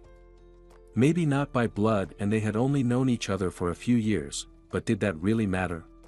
On September 1st, they all took Della to school together. Oh, Maggie, you were so thin, and you're still the same, Ashley said, looking at her friend. Not thin, but slender, her father interjected. Maggie, don't listen to Ashley. You look wonderful. Even more beautiful than before. I'm telling you this as a man. Well, how can I walk next to you then? It's obvious I'm fat. I can't even suck in my stomach like you, Ashley grumbled, making Maggie laugh. Maggie, the school principal exclaimed, looking at her in surprise. I heard you were back. Why didn't you come by? Are you here for good? Will you return to work with me? No, I won't be coming back. Though I would really like to, I can't, Maggie said, shaking her head sadly. I really can't. I've lived too tumultuously these past few years. Well, all right, the principal smiled encouragingly. I'm so glad to see you, Maggie. Maggie saw many familiar faces, especially among the teachers. There was Amber, her old, kind acquaintance, waving at her warmly. And then there was a completely new face. A short man in a dark suit stood a little apart, looking to be around 35, maybe a bit older. Maggie had never seen him before. Who's that? She asked Ashley in a whisper, unable to contain her curiosity. Where? That one? Ashley clarified. Oh, that's Bart. He's the history teacher. He moved here just a year ago. You weren't around then. Is he like me, coming to your village without knowing what to expect? Maggie asked with a laugh. No, he's local. He studied a few years ahead of me.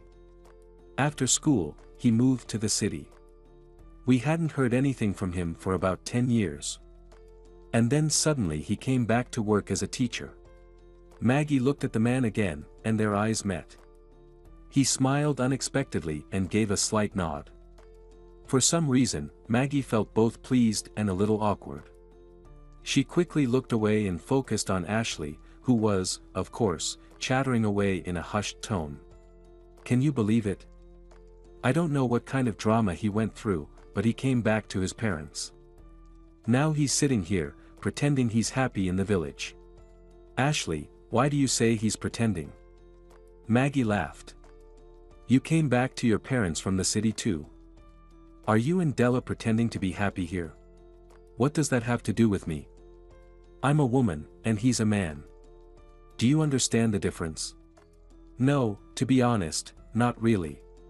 Well, what's there to understand? What's he supposed to do here? He's young, doesn't drink or smoke, educated, and quite good-looking. Bart, by the way, was always popular with the girls back in school. You should have seen how excited the local divorced women and virgins were when he came back to the village. And you weren't excited? Maggie asked playfully. Me? Ashley exclaimed, shocked. Are you crazy? Do you know how we fought as kids? He lived next door to us. We couldn't stand each other. That idiot gave me a hurtful nickname. Can you imagine? When I grew up, I almost killed him for it. He was weak against me, even though he was older.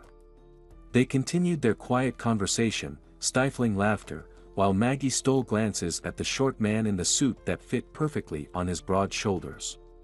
At the greenhouse complex where Rona still worked as the chief technologist, things had expanded significantly over the years. There was a constant shortage of workers, and outsiders were starting to come to the village, attracted by the decent pay. For the most part, these were ordinary people who worked hard and lived peacefully, renting homes from locals. But there were also those who caused additional headaches for the sheriff. That evening, as dusk fell, Bart was walking home from a friend's house at the other end of the village. The houses here were quite old, and the dark alleys left an unsettling impression. He unconsciously quickened his pace to reach the main street, illuminated by streetlights, as soon as possible. Oh no, I can't, he suddenly heard a muffled and clearly frightened female or child's voice. Bart stopped, listened, and then squinted into the darkness. About 10 steps away, he noticed someone moving around. He could make out two larger dark figures and between them a much thinner silhouette in a light jacket. Long, light hair spilled out from the collar of the jacket. Another person, hunched over and swaying, stood a little off to the side. Don't be a party pooper. Let's go have a drink, have some fun, one of them said in a drunken voice, tightly holding the girl by the wrist. No, I don't want to. Please let me go, she sobbed fearfully. Don't worry, you'll enjoy it once we start, laughed the second guy. Let her go, Bart shouted. The guys simultaneously turned their heads toward him and stared at him with dull, drunken expressions. Look, a hero, the one holding the girl spat to the side. Hey, buddy, hold on to the girl while I take care of this weakling. He tossed the girl to his partner and pulled something shiny from his pocket. A knife, Bart thought despairingly and looked around. Oh crap, I'm in trouble. The guy was much bigger than him, and there was still one more. True, he was standing a little off to the side for now, but if he got involved, it seemed like Bart would have no chance at all. Good evening, gentlemen, a quiet voice said. Bart turned around. A slender woman stood a little way off, leaning against a fence post. She gently pushed herself off and stepped into the light cast by a dim street lamp, as if dancing. She stood before them, thin and fragile. She just stood there, looking at them from under her brow, her eyes slightly narrowed. Her hands were tucked into the pockets of her jacket, and her long legs, clad in old jeans, were slightly apart. Why did these huge, drunk guys with knives in their pockets suddenly hesitate? And why did a cold shiver run down his spine? What, the tallest one, the guy with the knife, finally said. I see. You're not vagrants, just idiots, she sighed. What did you say? Repeat that, the second guy tried to shout, pushing the girl away in his outrage. She stumbled back against the fence and fell silent in fear. Shut up, the woman said calmly, not raising her voice, not even turning her head. Here's how it's going to be, both of you take your drunk friend and get out of here immediately, she commanded after a brief pause. The guys were clearly losing their nerve, and Bart stood there with his mouth open. Think you're the toughest one here, the tall one asked cautiously. She smirked and beckoned him with her finger. Standing next to her, he looked downright menacing, huge, shaggy, dirty. He seemed like he could crush her with ease. But instead, he obediently leaned down, and she whispered something in his ear. The guy straightened up abruptly.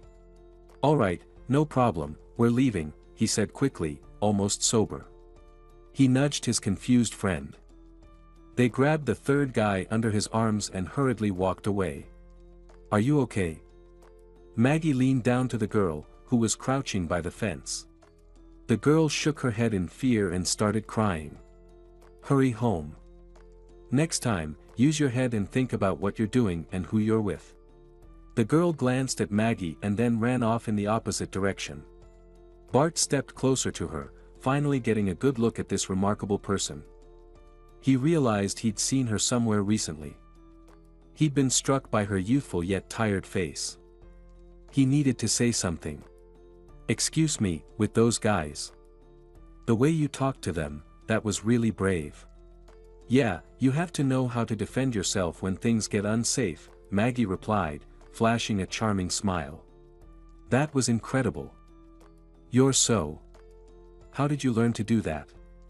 Bart asked, feeling like a complete idiot. Well, it just happened. I was lucky to have some great training. It was a 2-year course, fully immersive. Anyway, goodbye. He stood there, watching her walk away with light, unhurried steps. He berated himself for the stupid questions he'd asked, instead of thanking her for saving him and properly introducing himself to this incredible, mysterious woman who was unlike anyone else. Maggie, he finally mustered the courage to address her the next time they met. Can I ask you out? I mean, I really like you, Anne. He was abruptly cut off. Thank you for the kind words, Bart, but there's no need. Really, you should find someone else to focus your attention on. Sorry, goodbye. Maggie turned and walked away. This is because of your past, isn't it? He suddenly called after her. What? Maggie turned back to him. He looked uncomfortable. He avoided her gaze, then met her eyes again, struggling to speak. I know about you, Maggie. About your time in prison. Interesting, how do you know? Maggie squinted, although, I think I can guess. Maggie, that doesn't matter. You're innocent. Maybe you could tell me the whole story. He paused and sighed. I don't know why, but I just can't seem to talk to you normally. I keep asking you stupid questions. I must seem like an idiot to you, right? I'm sorry. I just don't know how to get to know you better, but I really want to. She looked Bart straight in the eyes. That evening, Ashley stopped by Maggie's house on her way home from work, as usual, and sat down on the old swing next to her friend. Ashley, is there something you want to tell me? Maggie asked immediately. Like what? Ashley raised her eyebrows in surprise. Well, for instance, who you've been discussing my life with. What's the big deal? It's not like you're keeping it a secret, right? Ashley began firmly but then suddenly dropped her gaze and mumbled apologetically, Maggie. But he kept asking me about you, wanting to know who you are, where you're from, what happened to you. I didn't even realize I was telling him everything. I'm sorry, okay? Ashley, usually so confident, now looked at Maggie with a mix of fear and confusion. Maggie couldn't help it, she waved her hand dismissively and burst out laughing. Ashley let out a relieved breath and said, "Maggie, I swear, I only talked about you with Bart. I even warned him that if he told anyone, I'd deal with him myself. But you know, he's never been a gossip. And honestly, Maggie, you might end up thanking me. I think Bart likes you." "Really?" His eyes lit up when he was asking about you. Ashley jumped off the swing and stood in front of Maggie, who was still sitting. "Seriously? I think he fell for you at first sight." "You know, Ashley, I think you might be right," Maggie agreed, laughing cheerfully. Not long after, Maggie received a summons from the local police department. It concerned an incident at the prison where Maggie had served her time. Some time after Maggie was released, a female inmate who Maggie had often spoken with had died. The young woman, Lorraine, came from a good family and was completely unprepared for the harsh reality of prison life. Maggie had become a lifeline for her. Lorraine was devastated when Maggie received news of her early release. Of course, she was happy for Maggie, but the thought of being left behind without Maggie's support was terrifying for her. After Lorraine's death, her parents pushed for an investigation into the cause of her death. Maggie was called as a witness to talk about Lorraine's life in prison. The conversation was difficult and not particularly useful. It felt as if Maggie had been plunged back into that dreadful atmosphere. After answering all the questions and eager to get outside as quickly as possible, Maggie hurried down the corridor and almost ran into a man. "I'm so sorry," she mumbled, embarrassed, as she looked up. The man stared at her in astonishment, as if he had just seen a ghost. She tried to recall if she knew him, wondering if that could explain his reaction. But no, she was certain she had never seen him before in her life. A few days later, an unknown number appeared on Maggie's phone. "Maggie," she heard a completely unfamiliar male voice. "Yes, hello," she replied. "I urgently need to meet with you. It's about your past and your future." "What? Who are you? You don't know me. We've never met. But I know a lot about you, and believe me, it's in your best interest that we meet." The conversation was confusing, unsettling, and disturbing. Maggie's first instinct was to end the call and turn off her phone. But she realized that doing so would leave her feeling anxious and tormented for a long time. Besides, she suddenly had a strange feeling that this might somehow be related to Norbert. "All right, I'll meet with you," she said. "Great," the man said hurriedly. "Come tomorrow too." "No," Maggie interrupted him. "You called me. That means you need something from me." "Fine, I'll meet you, but it will be on my terms." "But listen," he started to protest. "That's it. The conversation is over. Either you come to where I say, or goodbye." "All right, fine. I'll come tomorrow, but we can't be seen together." "Then we won't be seen," Maggie said with a smirk. She gave him the name of her village. "Actually, if you manage to find my phone number, you probably know where I live too, right?" "Yes, I know. It's quite far, but," he added quickly, "that might be for the best. I'll be there by 10 tomorrow night and will call you." He abruptly hung up, leaving Maggie deep in thought. She had no idea who this man was or what he could possibly want from her. Most importantly, she wondered if she had made the right decision in agreeing to meet him. The next evening, he called. She stepped outside. In the shadows of the trees, her eyes, accustomed to the darkness, barely made out the silhouette of a dark car with tinted windows. The car flashed its headlights briefly. Maggie approached and stood, waiting. Finally, the door opened, and a man slipped out. "Hello," Maggie said with surprise. "I must have made quite an impression on you for you to decide to meet with me." Standing before her was the man she had accidentally bumped into when leaving the investigator's office, the one who had stared at her for so long with that look of astonishment. "Hello," he finally replied. Yes, I need to talk to you. Maggie looked at the strange man in amazement. He glanced around, then lowered his voice as he continued. I did some digging. I know who you are, and I know you served time for murder. So, what I need to ask you shouldn't be too difficult. He glanced around again, nervously rubbed his cheek, and finally managed to say with difficulty. I need to get rid of my wife. Completely, you understand? So, you want to kill her? Maggie carefully pronounced the terrible word. I want her out of my life. Forever. Then why don't you just divorce her if she's such a burden to you? Maggie asked, barely concealing her disgust, but deciding to see the conversation through. That's none of your business, got it? He shouted, ducking down as if afraid. It's none of your business. It just needs to be done quickly and quietly. I'll pay you. A lot. More than you could ever make in your lifetime. Maggie looked at the man with interest. This was the second time recently someone had offered her more money than she could ever earn in a lifetime. And aren't you afraid I'll just go and report you? She asked.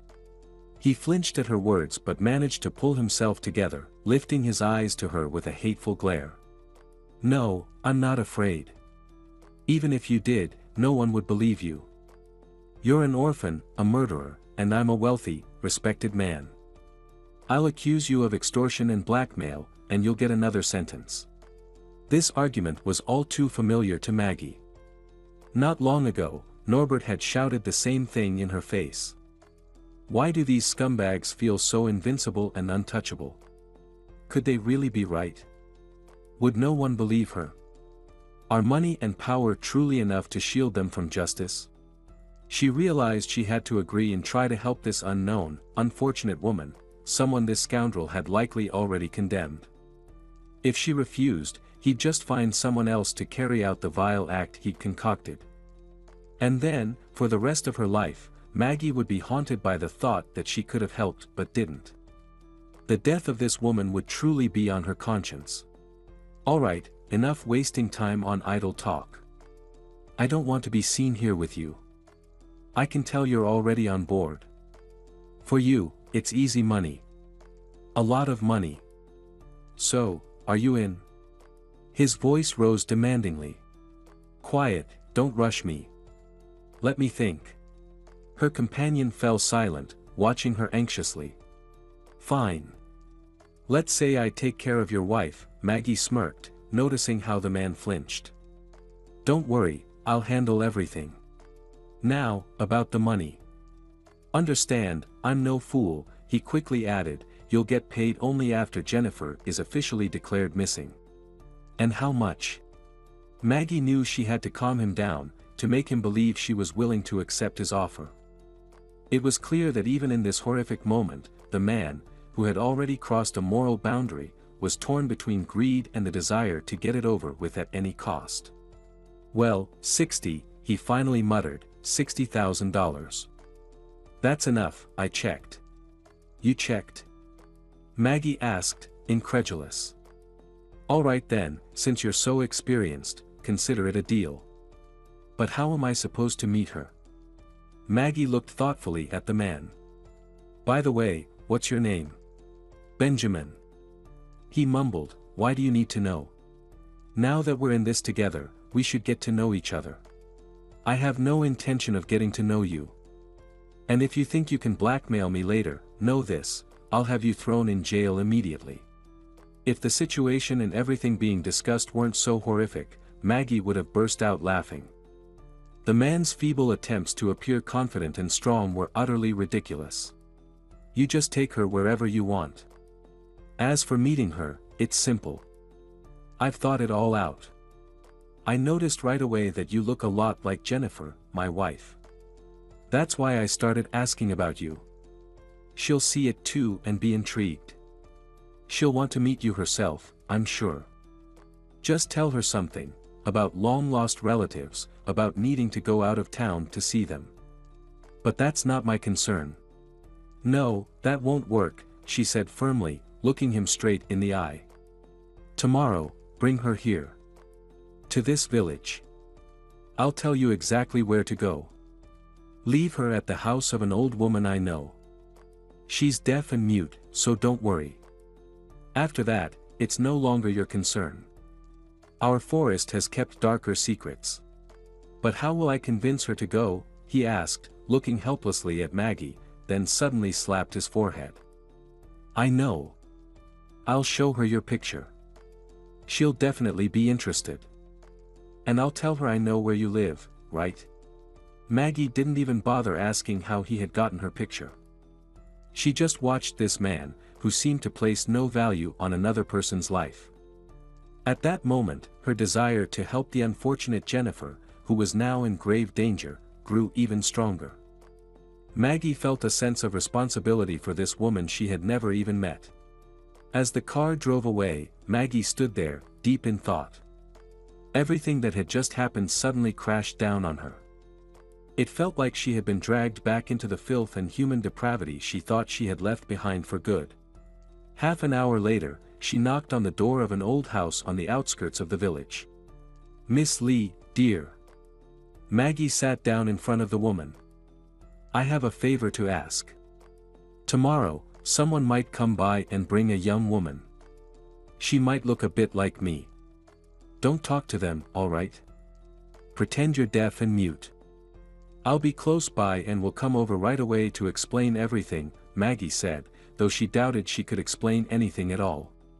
But the next day, he didn't come.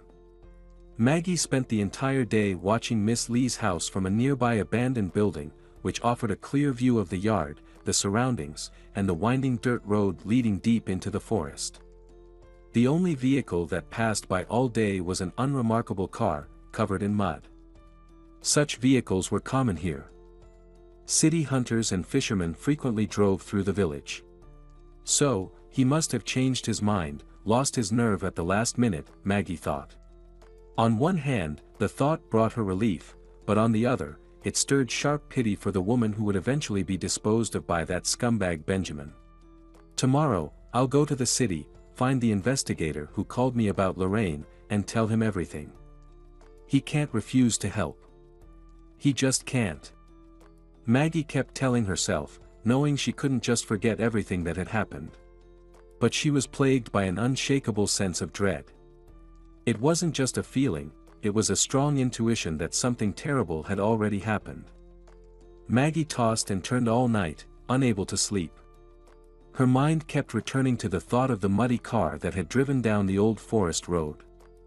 What if, at the last moment, he decided to get rid of his wife without involving anyone else?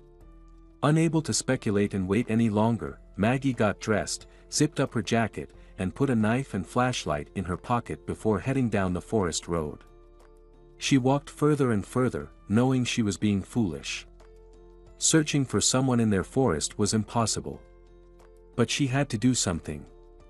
So she just kept walking along the road, which gradually became less distinct until it finally disappeared entirely among the towering trees and impenetrable thickets. Dusk was falling. Maggie took out her phone, no signal, and the battery was in the red. Her legs were aching, and her stomach growled. Idiot. Fool. Stupid savior, she cursed herself as she pushed through the thorny underbrush. Struggling to free her jacket sleeve from the branches, she stopped to catch her breath.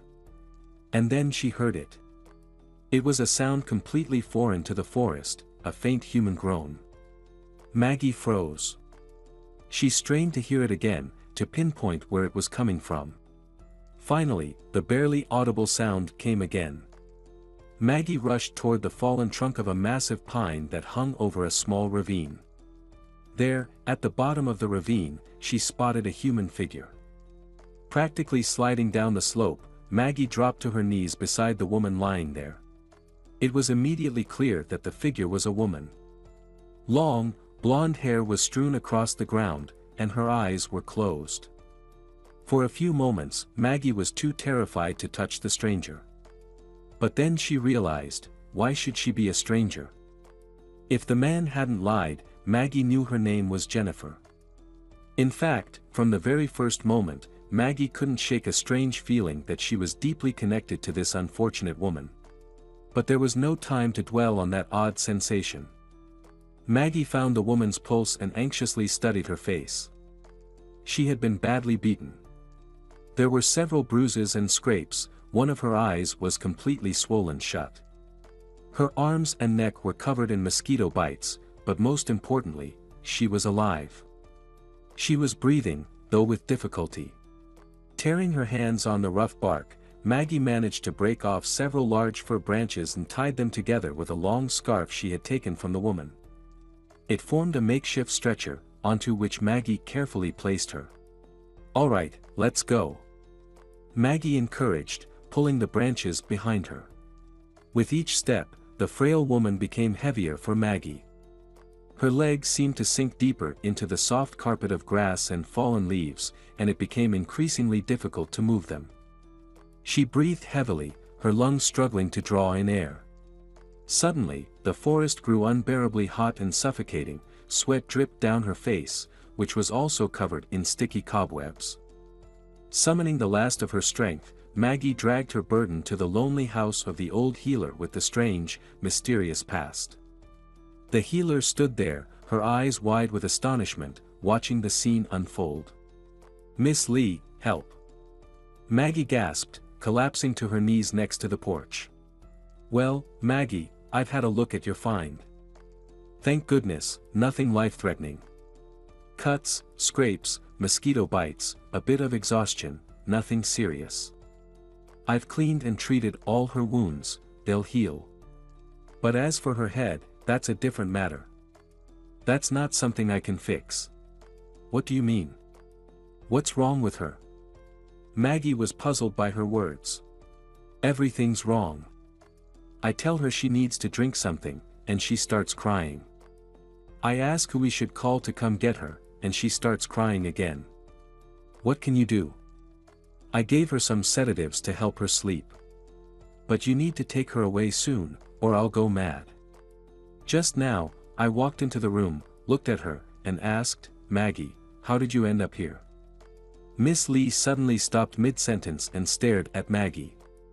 "Come with me," she ordered and marched inside the house. Maggie, utterly confused, followed Miss Lee into the room. The woman lay on an old bed, breathing steadily and deeply. It was clear she was in a deep sleep.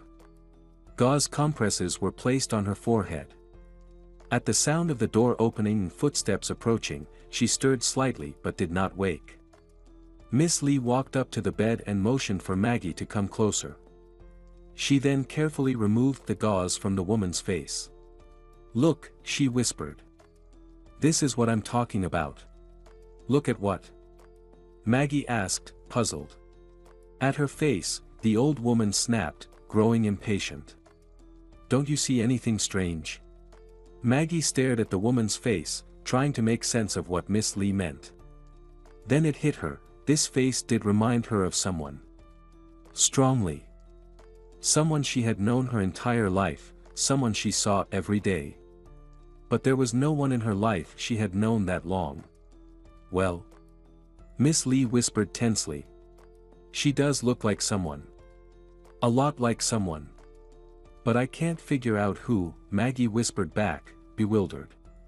Miss Lee let out a soft laugh, wiped away a tear, and picked up a small hand mirror from the bedside table. "Take another look at her," she said, pointing at the sleeping woman. "And now, look here," she added, holding the mirror up to Maggie. The resemblance was uncanny. The features, the shape of the nose, the cheekbones, the curve of the lips, the hair color, it was all the same, just like hers. When the man who had approached Maggie had mentioned his wife's resemblance to her, she had assumed he meant a vague similarity in build, features, or hair color. She was not prepared for the fact that this unfortunate woman was her exact double. Maggie felt as if she were in a nightmare. She shook her head and stared at the old woman in disbelief. Then she raised her hand and lightly touched the stranger's cheek with the tip of her finger. As if waiting for just that, the woman opened her eyes and, not fully awake, looked straight at Maggie. Maggie instinctively glanced back at her reflection in the mirror. Yes, the gray eyes were identical, a perfect match. That was the final straw. Maggie's vision darkened, and when she opened her eyes again, she found herself lying on the floor with a pillow under her head. "Well, Maggie, we need to figure something out. I'm running out of places to stash bodies." With surprising ease, Miss Lee knelt in front of Maggie and grasped her wrists, checking her pulse. "All right, you're going to be fine," she muttered as she struggled to get back up from her knees. Still dazed, Maggie rose from the floor. "What's wrong with me?" She shook her head in confusion. "You fainted. You looked in the mirror and apparently couldn't handle your own beauty," Miss Lee joked. Now fully coming to her senses and recalling the reason for her state, Maggie abruptly turned toward the bed. "But where is she?" "She's outside. Let her get some fresh air. Now, sit down, and let's figure out how this can be. You two look like two peas in a pod." "Well, maybe you're a little older," Miss Lee noted. I don't know," Maggie said with a trembling voice, pressing her palms to her temples. A soft knock sounded at the door. "May I come in?" A very pale woman, who seemed to have regained her footing, entered the room. "So, your name is Jennifer?" Maggie looked at the stranger who had her face. The woman also kept her gaze fixed on Maggie. "Jennifer," she said uncertainly. "Well, at least you're not Maggie," Miss Lee remarked with a huff. "But really, my dear, I should turn you all into the police." "Don't call the police," Jennifer exclaimed in alarm. "I'll go there myself. I just need to understand something first." She looked questioningly at Maggie. "To understand why we look so much alike?" Maggie voiced the unspoken question. Jennifer nodded. "Yes, Maggie, but like you, I don't have a logical explanation for it." "Then we need to look for the illogical. Let's start from the beginning." "From the very start, Jennifer." "I'll help you." "Okay. Definitely. But you know, Maggie, to sort everything out and understand it all, I need to get to town immediately." "What town? Are you out of your mind?" "You need to go to the hospital," Maggie insisted. "Maggie, no. We need to leave quickly, before Benjamin gets a chance to do something there," Jennifer argued. "No, you can't," Maggie said firmly. "Especially since that scoundrel is cowardly and rotten. He won't do anything until he's sure you're really gone. Completely gone. Do you understand?" "All right, quiet," Miss Lee interjected. "You certainly need to rest. But if you need to go, go. Nothing will happen to you. Think of it as your second birth. Go ahead, sisters," the old woman suddenly added. Miss Lee smiled brightly, and Maggie thought about how her face radiated kindness and beauty. Jennifer returned a week later. "Now I'm ready to tell you everything," Jennifer said as she settled into an old chair at Miss Lee's house. "And you, Maggie, will help me." Jennifer was born into a very wealthy family. She was the only, long-awaited, and cherished child. Her mother, Alice, was almost 40 when Jennifer joined their family, and her father, Randy, was 10 years older than her mother. "Well, our daughter will be going to school, and we, Alice, will be retiring," Randy joked with his wife. Alice smiled at her husband's jokes, but deep down, she was very worried about Jennifer. From an early age, Jennifer was very quiet, pensive, and serious. This was unusual, considering the environment that surrounded her from the very beginning. Jennifer's father, Randy, owned a large construction company. Jennifer had access to everything money could buy. She never knew what it was like to be denied anything. Despite her father's virtually unlimited financial resources, Jennifer seemed little affected by them. She preferred a quiet country house by the lake to trips to resorts, old sweatpants and slippers to luxurious outfits from high-end brands, and a regular book to modern gadgets. While Alice respected her daughter's personality, she couldn't help but worry when she saw Jennifer, like an old woman, wrapped in a blanket and curling up in the corner of the sofa instead of going out of town with friends. "Listen, you have to understand, not everyone needs all these parties," Jennifer dismissed her parents. Other parents are happy when their kids stay home, and you're making a tragedy out of it. Jennifer, why tragedy? It's fine in moderation, her mother replied. Did you talk to Mary? She said she's going to celebrate her birthday on a riverboat, and you don't want to go. How come, dear? Mom, what birthday? It's just an excuse for kids to escape from their parents and cuddle with boys. I'm not interested in that. Jennifer finished a prestigious high school and enrolled in college to study linguistics. Well, Dad, I'll learn a couple of languages now and work as your translator, she explained her choice to her parents. I should at least bring some benefit to the family. Daughter, we need a different kind of benefit from you. We'd like some grandchildren, her father replied cautiously. But despite his caution, Jennifer scowled angrily and often locked herself away in her room. This topic was off limits for her. She had convinced herself once and for all that she only interested men as the wealthy heiress of her father's business. Mom, let's be objective, Jennifer declared at 16. I'm not a beauty, and I don't possess great intelligence or talents. By the way, it's interesting. You've always been very beautiful, and Dad has an incredible memory and knowledge. But for some reason, I don't resemble either of you at all. Okay, I didn't inherit any brains, but my hair color is even different. You and Dad have dark hair, and I'm blonde. Well, anyway, Jennifer returned to her original thought, what do you think? If we didn't have money, would the line of people wanting to be my friends still be as long? Take Mary, for example. Do you think she'd still invite me to her parties if I couldn't give her $1,000 for her birthday? But be honest, Mom.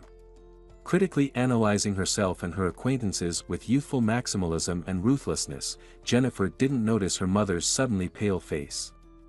However, Alice quickly regained her composure. Jennifer, you're wrong. Of course, our family wealth and Dad's position require us to be cautious, but you can't judge all people like that. Sure I can, Jennifer ruthlessly concluded the conversation. Alice, don't worry, Randy reassured his wife.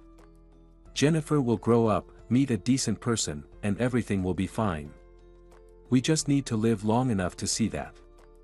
I want to enjoy some grandchildren. And right now, he continued thoughtfully, you know, maybe Jennifer is right about something. After all, we don't have anyone else, and she is the sole heiress to all our assets and the company. Maybe it's good that she's being so cautious. Benjamin entered her life unexpectedly and rather comically. He accidentally spilled juice on Jennifer at a cafe when he bumped into her in the aisle between tables. Apologizing profusely and charmingly, he made her laugh so much that, to her surprise, she agreed to stay and have a cup of coffee with him. He was very attractive and charismatic, laughing infectiously, and he seemed entirely different from all the men she had met in her life. He gazed at Jennifer with admiration, hanging on her every word. She suddenly felt that she had finally met someone who cared only for her, someone who would appreciate her. However, he had actually assessed her right away, but in a completely different way. With a keen eye, he quickly determined the brand and value of the watch on her wrist and even the purse she carried. When he walked Jennifer to her car, he became convinced of his assessments. This was an incredible opportunity, and Benjamin was determined not to miss it. Benjamin, I love you very much, Jennifer told him 6 months into their relationship. Then we should get married, Benjamin replied with a smile. Randy died 3 years after Jennifer and Benjamin's wedding. It was a devastating blow for Alice. After living with him for 45 years, she realized she simply didn't know how to live without him. She couldn't and didn't know how. Despite her overwhelming grief, Jennifer wasn't surprised when her mother quietly faded away a year after her father's death. After losing her parents, Jennifer was left with only Benjamin, her one remaining relative and closest person. At least, that's what she had convinced herself for a long time. But Benjamin thought differently. After Jennifer legally became the sole heir to the company, he believed he was the one in control. He wasn't shy about spending money and didn't particularly care if his infidelities remained a secret from Jennifer. I want a divorce, Jennifer said calmly. I know you've been cheating on me for a long time, and there are no longer any relationships or feelings between us. I've been deceiving myself for too long. I kept thinking I was wrong for wanting more from you or for suspecting you of anything. But that's no longer important. I want a divorce. No, wait, Jennifer, you can't just throw me out of your life like this, he exclaimed indignantly. Why not? I can. Jennifer suddenly turned to him. I can and I will, even though it will be hard for me. Harder than, say, kicking you out of the company or this apartment. I hope you still remember that all of this belongs to me. It was a blow. A strong and painful one. He turned pale. Fine, Benjamin, this will be handled by the lawyers.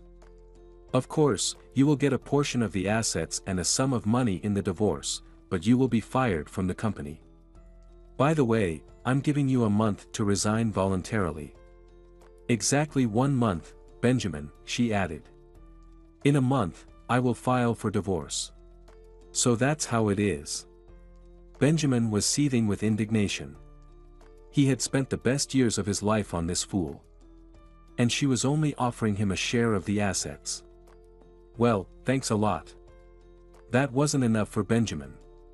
He wanted it all. He needed to get rid of Jennifer. Completely. She had to disappear from his life. In fact, from existence. Then he would become the sole heir and rightful owner of the entire vast fortune and business. He would be one of the richest men in the city, with power and money, the two pillars upon which a real man's life stands. He needed to find some junkie, a former criminal, anyone would do. Just have someone hit Jennifer on the head with a brick or a stick, or stab her with a knife, whatever it took. No, he immediately told himself. She would never let such a person get close to her. And besides, she doesn't frequent places where someone could approach and hit her without being noticed. This is all nonsense. So I need to find a murderer, a real hitman. But, God, where do you find them? They don't advertise in the newspapers. What a ridiculous thought. Suddenly, Benjamin caught himself talking aloud. He clamped his hand over his mouth in fear and glanced around, even though he knew perfectly well that he was completely alone and no one could overhear him. He tried to distract himself with tasks, conversations, and plans. But before long, he found himself returning to the same thought. I need to get rid of Jennifer. Forever. This thought consumed him so completely that he began to seriously worry he might accidentally say it out loud. Sometimes it seemed to him that his wife could read these thoughts through his eyes. Finally, he realized that he needed to take action, or he would go insane. Besides, the month was coming to an end, and Jennifer could start the divorce proceedings at any moment. Then he would definitely lose everything. Not knowing where to begin, he arranged to meet with a friend from college who worked in the police department. Of course, Benjamin was nowhere near the idea of putting his hand on his friend's shoulder and jokingly asking, "By the way, Tomas, I need to send my beloved wife to the other side, and I need it done quickly. Do you know anyone who could help?" To be honest, he didn't quite understand why he was going to see Tomas. Maybe he could learn something. Test the waters with Tomas about such matters. He remembered that in college, he had no intention of being a particularly honest or principled law enforcement officer and openly said that only a complete fool wouldn't use his position for personal gain. When Benjamin entered his friend's office, Tomas was busy. However, it wasn't long before the door opened, and Jennifer walked out. Benjamin's heart seemed to stop, then began to race anxiously. So she had somehow learned about his plans, suspected something, and had beaten him to it. Damn smart woman. What do I do? Benjamin stared in shock at his wife as they collided in the doorway. She glanced at him indifferently, as if seeing him for the first time in her life, and said, "Excuse me, please." She turned her back to him and walked down the hallway. The voice wasn't Jennifer's. That was for sure. And it became completely clear to him that this wasn't Jennifer. It was not her movements, not her gait. There was something unknown and foreign in her face. It was as if this stranger was astonishingly similar to his wife. He concluded that he needed to figure this out, otherwise, he would lose his mind. "Benjamin, how long has it been since we last saw each other?" Tomas stood up to greet his friend from behind his desk. They talked about something unimportant, shared a laugh over mutual college memories. Finally, Benjamin found the courage to ask. "Hey, I just bumped into a woman at your door. Her face looks familiar. I definitely know her, but I can't remember where from." "Well, that's unlikely. Unless you were in a women's prison last year," Tomas laughed. "In prison? She was in there?" Benjamin asked in astonishment. "Yep, for murder, can you believe it? You wouldn't even guess it." "Young, slim, and even pretty," Tomas replied. Here was his chance. A killer. Someone who had killed once would do it again without hesitation. Benjamin was completely sure of that. And this woman, Jennifer, would let her get close without a second thought, if only out of curiosity about why they looked so alike. "Listen, Tomas, can I find out her name?" "Why do you need to know?" he asked, surprised. "Are you in love with her?" "Well, not exactly in love." "Tomas, what does it matter? I know this is confidential information, and it's worth a lot," he lowered his voice, emphasizing the word, worth. Half an hour later, he left his friend's office, knowing the name and surname of Maggie, as well as her phone number and address. Impressed by his friend's willingness to share, Tomas even gave him a photograph of Maggie from her file. After long, agonizing deliberations, Benjamin finally called her. The conversation started off as he hoped, but then suddenly spiraled out of control. The girl turned out to be tough. She calmly listened to him and stated that if he wanted to talk, he needed to come to her, to that godforsaken village where she was living now. He tried to argue, but it was futile. He arrived late that evening. He was very cautious and even borrowed a car from a friend instead of driving his own. They talked while standing in the shadows of a fence, almost in complete darkness. She squinted slightly, looking intently into his eyes without breaking her gaze. Maggie stood next to him, short and fragile, simply listening with her hands in her pockets. But for some reason, from the very first second he got out of the car, he felt very scared next to her. At first, she pretended to be a normal woman, a simple village girl. But as soon as she heard what he wanted from her and that he was willing to pay her a lot of money for it, she transformed into a steel blade. A chill and strength emanated from her. He felt it, he couldn't help but feel it. She turned everything to suit her needs. He would have to bring Jennifer here to this village, leave her with some old woman, and forget about her existence forever. "Benjamin, we need to talk," Jennifer greeted him at the entrance of their apartment. More precisely, in her apartment. A luxurious 5-room apartment in the city center that would become his as soon as Jennifer disappeared. "Tomorrow at 2 o'clock sharp, you need to be in the office of the chief legal counsel of our firm. I've arranged for the documents, property division agreements and the divorce papers, to be prepared.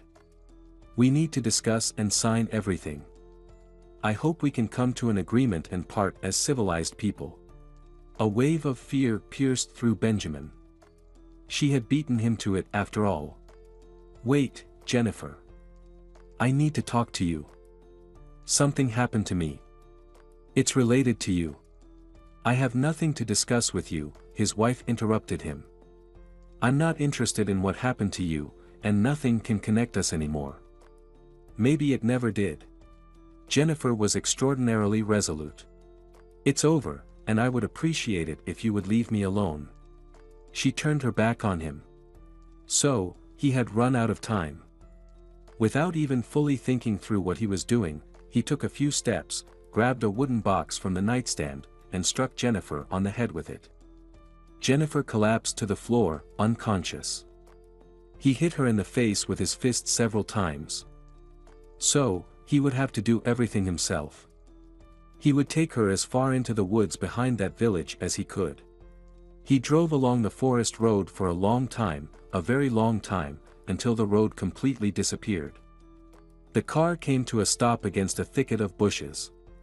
Well, that's enough, Benjamin decided, and pulled the unconscious Jennifer from the car. He spotted a slope of a small ravine leading downwards. Laying Jennifer at the edge of the slope, he gave her a push, and her body slowly slid far down beneath the old, overhanging trunk of a tree. He walked slowly back to the car but suddenly turned around and returned. He needed to go down and finish the job. She had to be killed. God, how horrible. No. He couldn't do it. He wasn't a killer, unlike that girl. What was her name? Maggie? No, he wasn't a killer. Jennifer just needed to disappear. And she would disappear here, in this forest. Come on, she's almost dead, he told himself. Even if Jennifer comes to, she won't be able to escape. And if a miracle happens and she manages to get out, she'll never make it back to the village. It's impossible. Benjamin got into the car and drove away. Once again, a nearly complete silence descended upon the old forest. Jennifer lay at the bottom of the ravine, watching the mist slowly thicken around her. And then I emerged from the mist, Maggie said. All of this is certainly very interesting, but it doesn't explain the most important thing, our strange resemblance.